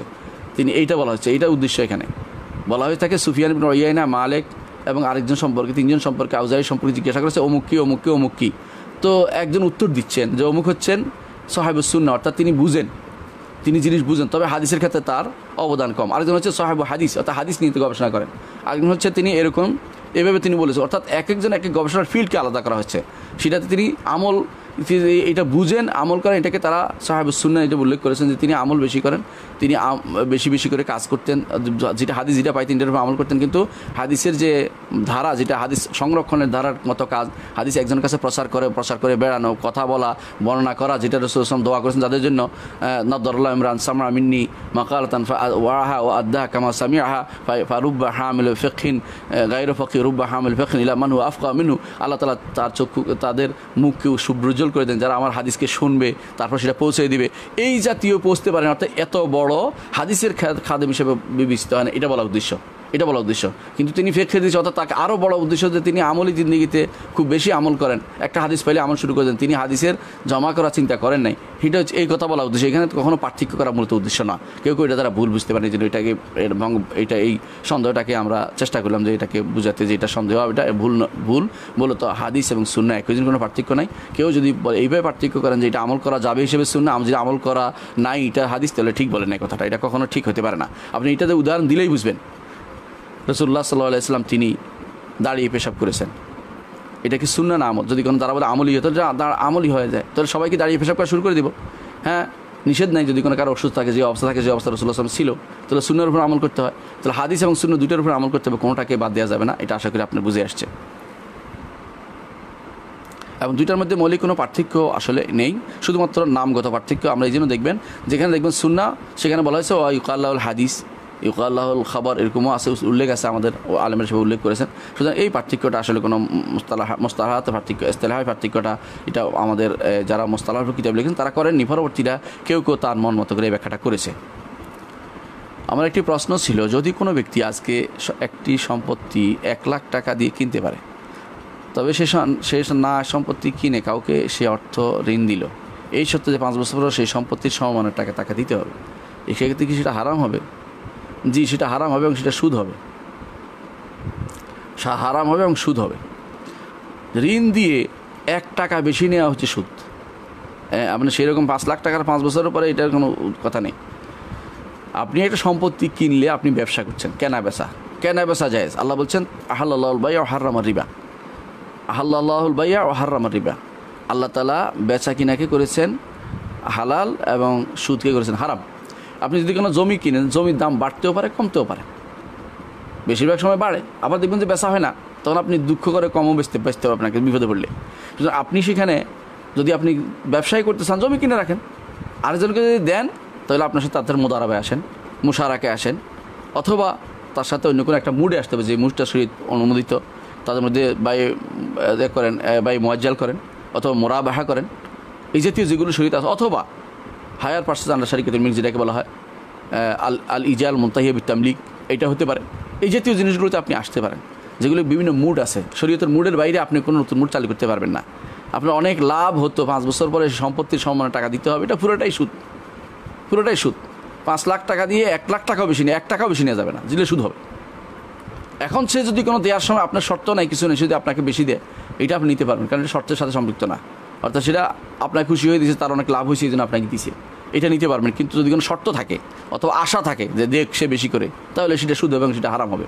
কোনো আশা নাই, এমনি তার পক্ষ থেকে দেওয়া হয়েছে, তখন সেটা হবে খায়রুকুম আহসানুকুম আফান। রাসূলুল্লাহ সাল্লাল্লাহু আলাইহি ওয়াসাল্লাম হাদিস আছে যে তোমাদের মধ্যে উত্তম হচ্ছে উত্তম ব্যক্তি হচ্ছে ওই ব্যক্তি, যেই ব্যক্তি যখন যখন সে করে নিজে যা ঋণ নিয়েছে, ঋণ যখন পরিশোধ করে, তখন সে বেশি করে দিয়ে দেয়, সে ব্যক্তি উত্তম। আপনি যখন দিবেন, বেশিটা দিতে পারেন। রাসূলুল্লাহ সাল্লাল্লাহু আলাইহি ওয়াসাল্লাম একবার একজন থেকে, এক বেদুইন থেকে একটা ওঁটের প্রাণী নিয়েছিলেন, নিয়েছিলেন, ধার নিয়েছিলেন। পরে দেওয়ার সময় দেখা গেল এরকম পাওয়া যাচ্ছে না, বড় পাওয়া যায়। রাসূল বলেন বড়টাই দিয়ে দাও, খায়রুকুম আহসানুকুম আফান, তোমাদের উত্তম ব্যক্তি হচ্ছে যে ব্যক্তি যখন পরিশোধ করে তখন উত্তমটা পরিশোধ করে। সেই হিসেবে আপনি অবশ্যই উত্তমটা পরিশোধ করতে পারবেন, কিন্তু উত্তমভাবে বেশি দিতে পারবেন, কিন্তু তার আশা থাকতে পারবে না, আর কোনো রকম ইঙ্গিতও থাকতে পারবে না, কোনো চাওয়া পাওয়া থাকতে পারবে না, মন খারাপ করা যাবে না। যদি কোনো ঋণ দেওয়ার পরে বেশি না দেওয়া হয়, মন খারাপ করতে পারবেন না। এই জন্য এটাকে খেয়াল রাখতে হবে। যদি আপনার উইলিংলি নিজের পক্ষ থেকে তাকে কিছু দেন, খাওয়ান, পরবর্তীতে সেটা সমস্যা হবে না, কিন্তু ঋণ থাকা অবস্থায় নয়, যাতে করে সুদের অবস্থায় না পড়ে। এই জন্য ঋণ থাকা অবস্থায় তাকে কোনো রকমের সেরকম উদ্দেশ্যমূলকভাবে কোনো কিছু খাওয়াতে পারবে না, যে ঋণ আমার কাছে ঋণ আছে, খাওয়াই দিচ্ছি, এটা হলে কিন্তু সুদ হবে। তাহলে এটা সুদ হবে। হ্যাঁ, ঋণ যখন শেষ হয়ে যাবে, অথবা আপনি তাকে এমনিই অন্য সময় খাওয়ান, সেই হিসাবে খাওয়াবেন, তাহলে সমস্যা নেই। কিন্তু যদি ঋণের কারণে আপনি তাকে খাওয়ান, তাহলে সেটা সুদ হবে। কারণ এটা হচ্ছে ঋণ দিয়ে তার অন্য কিছু গ্রহণ করা, এটাই হচ্ছে নিষিদ্ধ জিনিস। আশা করি বুঝতে পারছেন জিনিসটা। প্রশ্ন, পর্ন, হারাম মুভি, ফ্রি মিক্সিং, অবাধ যৌনাচারের যোগে আমাদের জন্য গুনাহ থেকে মুক্তি থাকা কঠিন হয়ে যাচ্ছে, করণীয় কি? এটা নিয়ে কি বাবাদের জন্য নসিহামূলক ভিডিও বানালে উপকৃত হতো যুবকরা? আসলে বর্তমান সময়টা এমন একটা অবস্থা, রাসূলুল্লাহ সাল্লাল্লাহু আলাইহি ওয়াসাল্লাম যার সম্পর্কে বলেছেন, আল কাবিদু আলা দিন কাল কাবিদু আলাল জামার, দিনের উপরে যে প্রতিষ্ঠা থাকবে সে যেন আসাবিতু আলা দিন কাল কাবিদু আলাল জামার, যে ব্যক্তি দিনের উপর প্রতিষ্ঠা থাকবে সে যেন জ্বলন্ত অঙ্গারকে হাতে নিচ্ছে। আপনি যে কোনো একটা কয়লা যে কোনো কয়লা, কাঠের কয়লা হয়, হাতে নেন, দেখবেন যে কাঠের কয়লা অর্থাৎ আগুন আছে, এরকম কয়লা হাতে নেন, আপনার কী হবে? না ফেলতে পারছেন, না ছাড়তে পারছেন, এমন অবস্থা। ছাড়লেও ছেড়ে দিলেন, আর না ছাড়লে আপনি ইমান নিয়ে থাকা কষ্ট করে যাচ্ছে, আপনার কষ্ট পুড়ে যাচ্ছে হাত। বর্তমান সময়টা এরকমই। এই সময়ে এমন অবস্থা হয়েছে, আগে কখনও মানুষ যদি কোনো অন্যায় করতে চাইতো, তাহলে কী করতো? 10 বাড়ি পার হয়ে এক বাড়ি যাইতো, যার বাড়িতে টিভি আছে চুরি করে দেখে আবার রাতের বেলা চুরি করে চলে আসতো। এরকম অনেক সময় হয়তো কোনো যুবকরা সেটা করতো। আবার কখনো কেউ কাউকে দেখতে হলে কোনো ঘাটে যেতে হইতো, পুকুরের ঘাটে চুরি করে দেখতে যাইতে হইতো কোনো মেয়েকে দেখা যাওয়ার জন্য, অথবা কোথাও দূর থেকে কোনো জায়গা দাঁড়িয়ে থাকতো, কেউ বের হলে দেখার জন্য। চুরি করতে অন্তত একটা সময় লাগতো, একটা কিছু বার থাকতো, কেউ দেখলে আবার কষ্ট হবে, দেখে পালাইতো, যে কেউ অমুক আসতেছে, পালাই। এখন অবস্থা এত খারাপ হয়ে গেছে, একজন মানুষের হাতের ভিতরে যদি একটা অ্যান্ড্রয়েড সেট থাকে, তাহলে তার জন্য আর জাহান্নাম ক্রয় করা খুব সময় লাগবে না। আপনার বাচ্চাদের হাতে একটা অ্যান্ড্রয়েড সেট দিলেন, অর্থ হল তাকে জাহান্নামের পথে একটা সহযোগিতা করে দিলেন। অ্যান্ড্রয়েড সেট না দিলে অনেক বাচ্চা আছে আত্মহত্যার হুমকি দেয়। আমি তাদেরকে বলে দিয়েছিলাম, একবার এরকম একজনকে পেয়েছি, আমি বললাম যে আত্মহত্যা করুক, আপনি তাকে দিবেন না। এটার জন্য আত্মহত্যা করলে আল্লাহ তাআলা আপনাকে পাকড়াও করবে না, কারণ সে এটা অন্যায় করতেছে। এটা আপনি দিতে পারেন না। একজন বাচ্চাকে দিতে হলে আপনি বাটন সেট দেন, যা দিয়ে আপনার সাথে কথা বলেন প্রয়োজন থাকলে। এর বাইরে তাকে অ্যান্ড্রয়েড সেট দিবেন না যতক্ষণ পর্যন্ত না হারামের বিবেচনা তার মধ্যে না আসে। আগে মানুষ অন্যায় করতে হলে 7-5 ভাবতো, অনেক কিছু করতো, এখন তো অন্যায় কিছুই করে না। হাতের নিচে বসে আপনি সিটের উপরে বসে রাতের বেলা শুয়ে আপনি সারা রাত ধরে আপনি অন্যায় দেখতে পারেন, নাউজুবিল্লাহ, পর্নো দেখতে পারেন। সুতরাং এই অবস্থায় বাবা মার উচিত হবে সন্তানদেরকে প্রথমে যে জিনিসটা দরকার, ছোটোকাল থেকে তাদেরকে দিনের উপর বড় করা।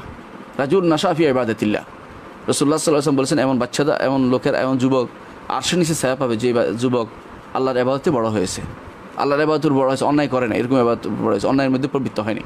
সন্তানদেরকে সেরকমভাবে তৈরি করুন, ঘরে তাদেরকে রাখুন, বাইরে দিবেন না। তাদের মধ্যে ঘৃণা তৈরি করে দেন অন্যায়ের প্রতি, এবং সেগুলো আলোচনা করুন যে এগুলি কী হচ্ছে, তাদের মধ্যে সেগুলোর প্রতি ঘৃণা আসে যেন, সেগুলি যেন কত খারাপ সেটা তার পরিণতি তুলে ধরেন তাদের কাছে। তাদের মধ্যে আপনার বেশি দরকার হচ্ছে আল্লাহর ভয়টা ঢুকিয়ে দেয়া, আখিরাতের কথা তুলে ধরা, যে তোমাকে প্রত্যেকটা জিনিস সম্পর্কে জিজ্ঞাসিত করা হবে। আল্লাহ তাআলা কোরআনে কারীম বলেছেন, ইন্নাস সামআ ওয়াল বাসারা ওয়াল ফুআদা কুল্লু উলাইকা কানা আনহু মাসউলা, তোমার চোখ, তোমার কান, তোমার অন্তর, এগুলি সম্পর্কে তোমার জিজ্ঞাসা করা হবে। এগুলি তাদের মধ্যে আগে ঢুকিয়ে দেন। তোমার অন্তরে যদি খারাপ চিন্তা আসে, আল্লাহ তাআলা কিন্তু সেটার জন্য পাকড়াও করবেন, যদি সেটা ভালো করে গেঁথে যায় অন্তরের ভিতরে। আর যদি কোনো সেটা এসে চলে যায়, সেটা সওয়াব পাবে, তুমি তাড়াই দিতে পারছো। এটা তাদের মধ্যে ছোটোকাল থেকে এটা তুলে ধরতে হবে। তাদেরকে এমন কোনো সঙ্গে দেওয়া যাবে না, সঙ্গদোষে তারা নষ্ট হয় বেশি। যে সঙ্গদোষে তারা বন্ধু বান্ধব থেকে দেখে তারা ওগুলি শিখে, সারা রাত ধরে বসে গান শুনবে। তারা যখন কোনো গান শুনে, এরকম কোনো কিছু আপনি শুনবেন যে কী শুনতেছে, তাদেরকে সে বিকল্প দিবেন প্রয়োজনে। কোরআন পড়তে বলবেন, তাদেরকে হাদিস পড়তে বলবেন, তাদেরকে দিনের সঠিক মাসলাগুলো জানানোর জন্য তাদেরকে ব্যস্ত রাখবেন, তাদেরকে হাদিস মুখস্থ করায় ব্যস্ত রাখবেন, তাদেরকে দিনের বিভিন্ন নতুন হাদিস, বিভিন্ন ইলমিক জিনিস পড়ানোর জন্য ব্যস্ত রাখবেন। আজ ঈমানের উপর থাকা খুব কঠিন। অনেক ভাই আমার কাছে অভিযোগ করেন যে সন্ততি নষ্ট হয়ে যাচ্ছে, এই করছে। আপনি তার জন্য কী করেছেন? আপনি সন্ততিকে ঠিক রাখার জন্য ব্যবস্থা করুন। আজকে যে সমস্ত প্রতিষ্ঠানগুলো দিনের বাইরে চলেছে, সেগুলোতে পড়াবেন না, নিজের ঘরে রাখুন, নিজের ঘরে তাদেরকে পড়ানোর ব্যবস্থা করুন। এবং তাদেরকে এমন জায়গায় পড়াবেন যেগুলো তারা দিন বুঝলে, যেখানে থাকার পরেও তারা দিনের উপর থাকার জন্য যারা সচেষ্ট থাকে সবসময়, যে না আমি আমার আত্মমর্যাদাবোধ রক্ষা করব, আমি নিজেকে অপমানিত করব না, আমি নিজেকে ক্ষতিগ্রস্ত করব না। এই জন্য সবসময় এই জাতীয় জিনিস থেকে দূরে রাখার জন্য তাদেরকে সাবধান করতে হবে, ছোটো কাল থেকে এভাবে বড় করতে হবে, হারামগুলি সম্পর্কে হারামের ফল তুলে ধরতে হবে। এগুলির মধ্যে আপনার এই থাকলে আপনি বুঝতে পারবেন যে কত কত আপনার সন্তান ইনশাআল্লাহ বড় হবে। তারা বড় হয়ে যেখানে সেখানে তারা বসে যাবে না, যেখানে সেখানে অন্যায় কাজ করবে না, গুনার কাজ করবে না। তারা তখন বুঝতে পারবে যে এগুলি করা যাবে না, এগুলি করলে আমার আর ফিরে আসার সুযোগ নেই, আমি সবচেয়ে নিকৃষ্টতম ব্যক্তিতে পরিণত হব। তাদের কাছে আপনি তুলে ধরুন সাহাবায়ে কেরামের আদর্শ, তাদের কাছে আপনি তুলে ধরুন নবী আম্বিয়া কেরামের আদর্শ, তাদের কাছে আপনি তুলে ধরুন আমাদের পূর্ববর্তী যে সমস্ত ইমামরা চলে গেছেন, আবু হানিফা, মালিক, শাফি, আহমদ, তাদের আদর্শ তুলে ধরুন। তাদের কাছে আপনি তুলে ধরুন যে আমাদের সোনালী যুগে যে সমস্ত মুহাদ্দিসিনরা চলে গেছেন, বুখারী, মুসলিম, আবু দাউদ, তিরমিজি, নাসাই, ওদের আদর্শ তুলে ধরুন। তাদের কাছে ইমামদের আদর্শ তুলে ধরুন, যারা যুগ যুগ ধরে দ্বীনের খেদমত করেছে, তাদের আদর্শ তুলে ধরুন। এবং মনে করুন তাদের প্রত্যেকের কাছে দাওয়াতের যে সুফল সেটা তুলে ধরুন, যে একজন মানুষের কী দায়িত্ব আর আমরা কি করছি। তাদেরকে এই সূরা আসরের 4টি মূলনীতি সম্পর্কে ভালো ধারণা দিন। এইভাবে তাদেরকে আপনি দিনের মধ্যে রাখতে পারবেন। নাহলে বর্তমান সময়ে দিনের উপর রাখা খুব কঠিন। প্রত্যেকটি পরিবার ধ্বংসের মধ্যে চলে যাচ্ছে, ধীরে ধীরে পরিবারগুলো ধ্বংস হচ্ছে, ভবিষ্যৎ প্রজন্ম নষ্ট হচ্ছে, এর মাধ্যমে একটি জাতি পুরোটাই নষ্ট হয়ে যাবে। সুতরাং আমাদেরকে ফিরে আসতে হবে, দিনের দিকে বুঝাতে হবে। নিজেরা বুঝুন, নিজেরা অন্যায় কাজ থেকে দূরে থাকুন। পিতামাতা যদি সন্তান সন্ততির জন্য আদর্শ না হন, তাহলে কখনও আপনি বর্তমান সময়ে আপনার সন্তানদেরকে দূরে রাখতে পারবেন না। আল্লাহ আমাদেরকে আদর্শ হিসেবে নিজেকে প্রস্তুত করার তৌফিক দান করুন, এবং আমাদের সন্তানদেরকে দিনের উপর রাখুন, এবং তাদেরকে দিন বুঝার তৌফিক দান, তাদেরকে প্রথম দিন থেকেই হারামের থেকে তাদের অনীহা তৈরি করার মতো কর্মকাণ্ডগুলো দেখাই দিবেন, যেগুলোর কারণে তারা বুঝতে পারে যে এই কাজটি কখনও ঠিক নয়, এই কাজে যারা করছে তারা সবই নিকৃষ্টতম মানুষ। এদেরকে দাওয়াতের পথে রাখতে হবে, নিজেদেরকে, সন্তানদেরকে নিজেরা দাওয়াতের পথে থাকতে হবে। তাহলে ইনশাআল্লাহ বর্তমান সময়ে আমরা এই বিপদ থেকে মুক্তি পেতে পারি। আল্লাহ আমাদেরকে বোঝার তৌফিক দান করুন। হারাম শরীফের কতটুকু এরিয়ার মাঝে নামাজ পড়লে 1 রাকাতে 1 লক্ষ রাকাতে সওয়াব পাবে? হারামের বাউন্ডারি কতটুকু? হারাম বলতে আশা করি আপনি মক্কার হারামের কথাই বুঝাচ্ছেন। মক্কার হারামের বাউন্ডারি নিয়ে মতভেদ আছে। একটা হচ্ছে মসজিদুল হারাম, মসজিদে হারাম যতটুকু তার বাইরের সাথে সংযুক্ত যতটুকু যাবে, অর্থাৎ আপনি যদি কোনো মসজিদে হারামে সালাত আদায় করছেন, বাইরে যারা সালাত আদায় জায়গা পাচ্ছে না যাইতে, এটা একেবারে কুদেই, মক্কাতে কুদেই যেটা আছে, কুদেই মানে একেবারে কুদেই পর্যন্ত চলে গেছে, বা আরও চলে গেছে। কুদেই মানে একটা বলছিলাম একটা এই আছে, একটা এই পোল আছে একটা, যেটাকে বলা হয় শাকক, সেখান পর্যন্ত চলে গেছে, কুবরি পর্যন্ত চলে গেছে, সেখান পর্যন্ত অনেক দূর। তাহলেও আপনি কিন্তু সালাতে সওয়াব পাবেন, বিল ইজমা, এটা সবাই নিকটে। যদি ইমামের সাথে সালাত আদায় করেন, ইমাম যেহেতু মক্কার হারাম থেকে শুরু করেছে, আপনি যতটুকু পড়েন, ইমামের সাথে যেটুকু পড়েন সবটুকু আপনি পাবেন, বিল ইজমাই মাসালা। এরপরে হলো আমি ইমামের সাথে পড়লাম না, একে পড়লাম, কতটুকু পড়লে আমি এক রাকাতে না, আসলে 1 সালাতে, হাদিসে আসছে 1 সালাতে 1 লক্ষ সালাতের সওয়াব পাবো। যদি আপনি ইমামের সাথে না পড়েন, তাহলে মসজিদে হারামে পড়লে আপনি 1 লক্ষ সালাতের সওয়াব পাবেন। মসজিদে হারামে না পড়লে, বাইরে পড়লে 2টি মত আছে। একটি হচ্ছে হারাম এলাকা। হারাম এলাকা কতটুকু? হারাম এলাকা হচ্ছে মক্কা, মিনা, মুজদালিফা, এদিকে আবার এই দিক দিয়ে চারপাশে আবার একটু বাড়তি আছে। পুরো এলাকাটা হারাম এলাকা লেখাই আছে, হুদুদুল হারাম। মক্কাতে লেখা আছে হুদুদুল হারাম, হুনা নেহায়াতুল হারাম, এখানে হারাম শেষ হচ্ছে। হারাম এন্ড হেয়ার লেখা আছে, এখানে হারাম শেষ হচ্ছে। এটুকুর ভিতরে যেখানে পড়েন সেখানে আপনি 1 লক্ষ সালাতের সওয়াব পাবেন। এটা বিশুদ্ধ হাদিস দ্বারা প্রমাণিত হয়েছে, এবং এটা সর্বশেষ ইজতিহাদ ওইটা, এবং এটা হচ্ছে ইমাম ইবনে হাজার রহমতুল্লাহ আলাইহি সহ, এবং এটা বেশিরভাগ আলেম এটাকে প্রাধান্য দিয়েছেন যে এটাই শুদ্ধ, যে এক সালাতে 1 লক্ষ সালাতের সওয়াব পাওয়া যাবে যদি কেউ হারাম এলাকার ভিতরে পড়ে। হারাম শুধু হারাম না, হারাম এলাকার ভিতরে পড়লে। সেই জন্য আপনি মক্কাতে গেলে যেখানে সালাত আদায় করেন, মক্কাতে যারা বসবাস করে তারা যেখানে সালাত আদায় করে, তারা 1 লক্ষ সালাত পাচ্ছে। নিয়তটা শুদ্ধ হয়, ইনশাআল্লাহ সেটা পাবে। আর যদি ইমামের সাথে পড়েন 27 গুণ আরও বাড়বে, 27 লক্ষ হয়ে যাবে ইমামের সাথে জামাতের সাথে পড়লে। তাহলে আপনি যেটাই করেন সেটা সব আপনি ইনশাআল্লাহ পাবেন, এটা আমরা আশা করতেছি। এটা হচ্ছে মক্কার ব্যাপারে। আর মদিনার ব্যাপারে আপনি মসজিদ রাসূল সাল্লাল্লাহু আলাইহি ওয়াসাল্লাম থেকে যে সমস্ত জামাত আসে, জামাতের কাতা যতটুকুর মধ্যে আপনি সব পাবেন। অর্থাৎ 1000 বিশুদ্ধ মতে যদি 1000 সব পাবেন, 1000 সালাতে সব পাবেন। আর দুর্বল মতে 50,000 সব আছে, সেটা যদি আল্লাহ দেয়, দয়া করবে, অবশ্যই আমাদের কোনো আপত্তি নেই, সেটা আমরা আশা করতে পারি। কিন্তু বিশুদ্ধ হাদিসে 1000 আসছে, এটাকে আমরা বলে থাকি। তো 1000 সওয়াব, 1000 সালাতের সওয়াব পাবেন আপনি রাসূলুল্লাহ সাল্লাল্লাহু আলাইহি ওয়াসাল্লামের মসজিদে ইমাম যিনি আছেন তার সাথে যদি ইক্তেদা করে আপনি যত দূরে যান না কেন, একেবারে বাঙালি মার্কেট পর্যন্ত চলে গেলেও, বাবু তাম্মার পর্যন্ত আরও দূরে চলে গেলেও, আপনি অহুদ পর্যন্ত চলে গেলেও, অথবা আরও বেশি গেলেও আপনি কিন্তু এই সালাতটা পেয়ে যাবেন, এই অর্থাৎ 1000 রাকাতের সওয়াব পাবেন। এরপরে যদি আপনি একাকী পড়েন, কোথায় পাবেন? একাকী পড়লে শুধু মসজিদে হারামের যেখানে বাউন্ডারি দেওয়া আছে এর ভিতরে যদি পড়েন তাহলে আপনি শুধুমাত্র 1000 রাকাতে 1000 সালাতের সওয়াব পাবেন, 1000 সালাতের সওয়াব পাবেন। বাউন্ডারির বাইরে গিয়ে কোথাও পড়লে আপনি পাবেন না, যেখানে মসজিদের বাউন্ডারি দেওয়া হয়েছে। এখন মসজিদের বাউন্ডারি কতটুকু দেওয়া আছে, যেটুকুর মধ্যে মসজিদ হিসাবে পরিগণিত। এখানে যদি কোনো এখন কেউ বলতে পারেন যে এখানে তো হাইয়াদুন উফাসা এরাও ঢুকে, এরা ঢুকাটা উচিত নেই। ওখানে যদি কোনো কারণ তারা ঢুকে তারা বেরিয়ে যাবে, ইল্লা আবিরি সাবিল হিসাবে। পথ হায়াদ এবং উফাসারা মানে যারা এই অবস্থা রোগী আছে, তারা মেয়েদের রোগী যারা আছে তারা এখানে ঢুকে অবস্থান করবে যদি কোনো তারা রোগ থাকে। নাহলে এটা ঢুকার জায়গা না, এটা মসজিদ হিসাবে পরিগণিত, এটাকে বেড়া দেওয়া হয়েছে আলাদাভাবে। এখানে মসজিদ হিসাবে রাখা হচ্ছে এটাকে। তো সুতরাং মসজিদ হিসাবে সেটাকে ধরা হবে এবং সেখানে যদি কোনো কেউ সালাত আদায় করে ভিতরে মসজিদের এই অংশটুকু পুরোটার ভিতরে যেখানে সালাত আদায় করে সে 1000 সালাতের সওয়াব পাবে। এটা হচ্ছে বিশুদ্ধতম মত। আশা করি বিষয়টা বুঝতে পারছেন।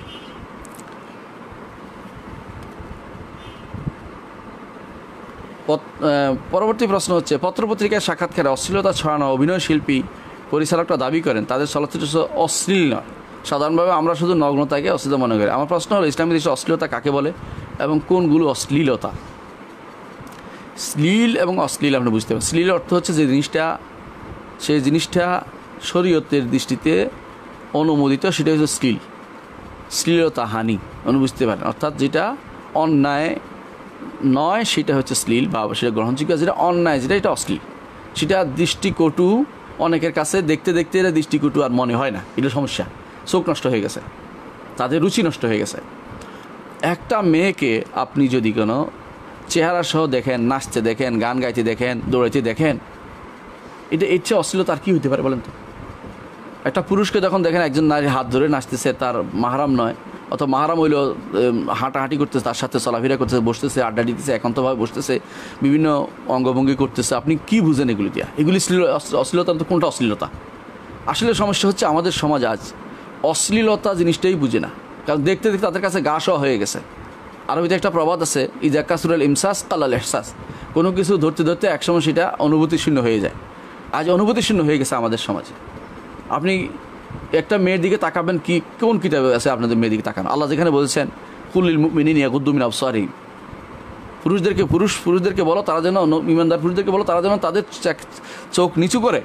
মেয়ের দিকে তাকাতে নিষেধ করা হয়েছে, ওখানে কি তাকাবে? যদি এরকম হয় যে হ্যাঁ পুরুষদের একটা নাটক দেখাচ্ছি, শুধু পুরুষরাই আছে, পুরুষটা কি করে না করে দেখাচ্ছি, কোনো হারাম কিছু নয়, ভালো কিছু, পুরুষটা কী করে দেখাচ্ছি, তাহলে এটা হারাম আমরা বলি না, পুরুষরা দেখবে সেটা। নারীরা দেখবে, হারাম কিছু বলছি না আমরা। নারীরা কী করে, নারীকে শিক্ষণীয় কিছু জিনিস থাকবে, সেটা শিক্ষণীয় কিছু জিনিস, সেটা ধারণ করছে কে, সেটার তখন গুনার কথা হবে। ধারণ কে করছে সেটা, কারা ধারণ করতেছে, এটা দৃশ্য ধারণ যদি মেয়েরা করে, মেয়েদেরকে নিয়ে তাদের সমাজের মধ্যে আলোচনা হয়, সেটা তো না যায় বলছি না আমরা। মেয়েদের কাজ এটা, পুরুষদের কাজ এটা, পুরুষ এটা করবে। নারী পুরুষ যেখানে অবাধ হবে, নারী পুরুষ যেখানে যে কোনো অভিনয় করবে, এটা হারাম। এই জাতীয় জিনিসগুলো তারা অশ্লীল সুশ্লীল কী পাইল, এর হচ্ছে কিছু মানুষের দৃষ্টিভঙ্গিগত পার্থক্য। তারা দৃষ্টিভঙ্গি ভুলে গেছে, তারা আল্লাহর বিধানকে মানাকে তারা কোনো কিছু মনে করতেছে না। তারা মনে করতেছে একেবারে যতক্ষণ পর্যন্ত জিনা ব্যভিচারে লিপ্ত না হচ্ছে ততক্ষণ পর্যন্ত বোধহয় মানুষের কোনো কিছু নষ্ট হচ্ছে না, ঈমান নষ্ট হচ্ছে না, বা কোনো আমল নষ্ট হচ্ছে না। এটা হচ্ছে আমাদের চোখের জিনা হচ্ছে, এটা আমরা ভুলে যাই। আমাদের পায়ের জিনা হচ্ছে ভুলে যাই, আমাদের অন্তরের জিনা হচ্ছে ভুলে যাই, আমাদের হাতের জিনা হচ্ছে ভুলে যাই। রাসূলুল্লাহ সাল্লাল্লাহু আলাইহি ওয়াসাল্লাম বলেছেন, কুতিবা আলা বনি আদম হাদ্দুম মিনাজ জিনা লা ইউসিবুহা লা মাহালাতান। বনি আদমের মধ্যে সামান্য একটা জিনিস, জিনার কিতাব প্রত্যেকেই পেয়ে যাবে। তারপর রাসূল বলেছেন, একবার তাকাবে, দ্বিতীয়বার তাকাবে না। ফাইনা লাকাল উলা দুনা সানিয়া, তোমার জন্য প্রথমবার হতে পারে, দ্বিতীয়বার হতে পারবে না। প্রথমবার কি না চাইতে পড়ে গেছে চোখ, দ্বিতীয়বার সেটার দিকে তাকানো যাবে না। যারা ঘরের ভিতরে একটা বাক্স নিয়ে আসছেন, ঘরের ভিতরে যারা বাক্স আছে, আপনাদেরকে অনুরোধ করছে এই বাক্স থেকে নিজে মুক্ত করুন। এই বাক্স আপনাকে অশ্লীল বানাচ্ছে, এই বাক্স আপনাকে অশ্লীলতাকে মনে করতেছে ভালো জিনিস। এবং কেউ কেউ বলে যে এটা দেখলে তো কী হচ্ছে, এটা তো সামাজিক জিনিস দেখতেছি, সামাজিক সিনেমা। কিসের সামাজিক? কোন সমাজে শিক্ষা দিচ্ছে আপনাকে? ভারতীয় দর্শনে যা শিক্ষা দিচ্ছে পুরোটাই তো অশ্লীলতা, একজনের উপর একজন নিয়ে যাচ্ছে, একজনে কীভাবে অন্যায় করে পরে কী করবে সেটা দেখানো হচ্ছে। বাংলাদেশ সিনেমা তা দেখানো হচ্ছে, ছেলেমেয়েরা কীভাবে প্রেম করতেছে স্কুল কলেজে সেগুলো দেখানো হচ্ছে। ছেলে কীভাবে একজন না ইয়া হইয়া বড় রক্ষক হইয়া সে কীভাবে আরেকজনকে 10জনকে মাইরে আসে একজনকে নিয়ে পালাইতে পারছে দেখাচ্ছে নাউজুবিল্লাহ। এগুলো কোন ধরনের ইসলাম? এগুলো কোন ধরনের সুশ্লীল কাজ? এগুলো অশ্লীল কাজ সবগুলি। আমাদেরকে বুঝতে হবে যে এটা পুরোটাই অশ্লীলতা। একজন নারীর দিকে তাকানো একজন পুরুষের জন্য কখনো হারাম নয় যতক্ষণ পর্যন্ত তার মাহারাম না হবে। একজন পুরুষের দিকে তাকানো একজন নারীর জন্য কখনো খারাপ দৃষ্টি তাকানো কখনো জায়েজ হবে না তখন পর্যন্ত সে তার নিজস্ব লোক মাহারাম না হবে। একান্ত মাহারামের দিকে তাকানো যাবে যদি কোনো স্বামী স্ত্রী না হবে।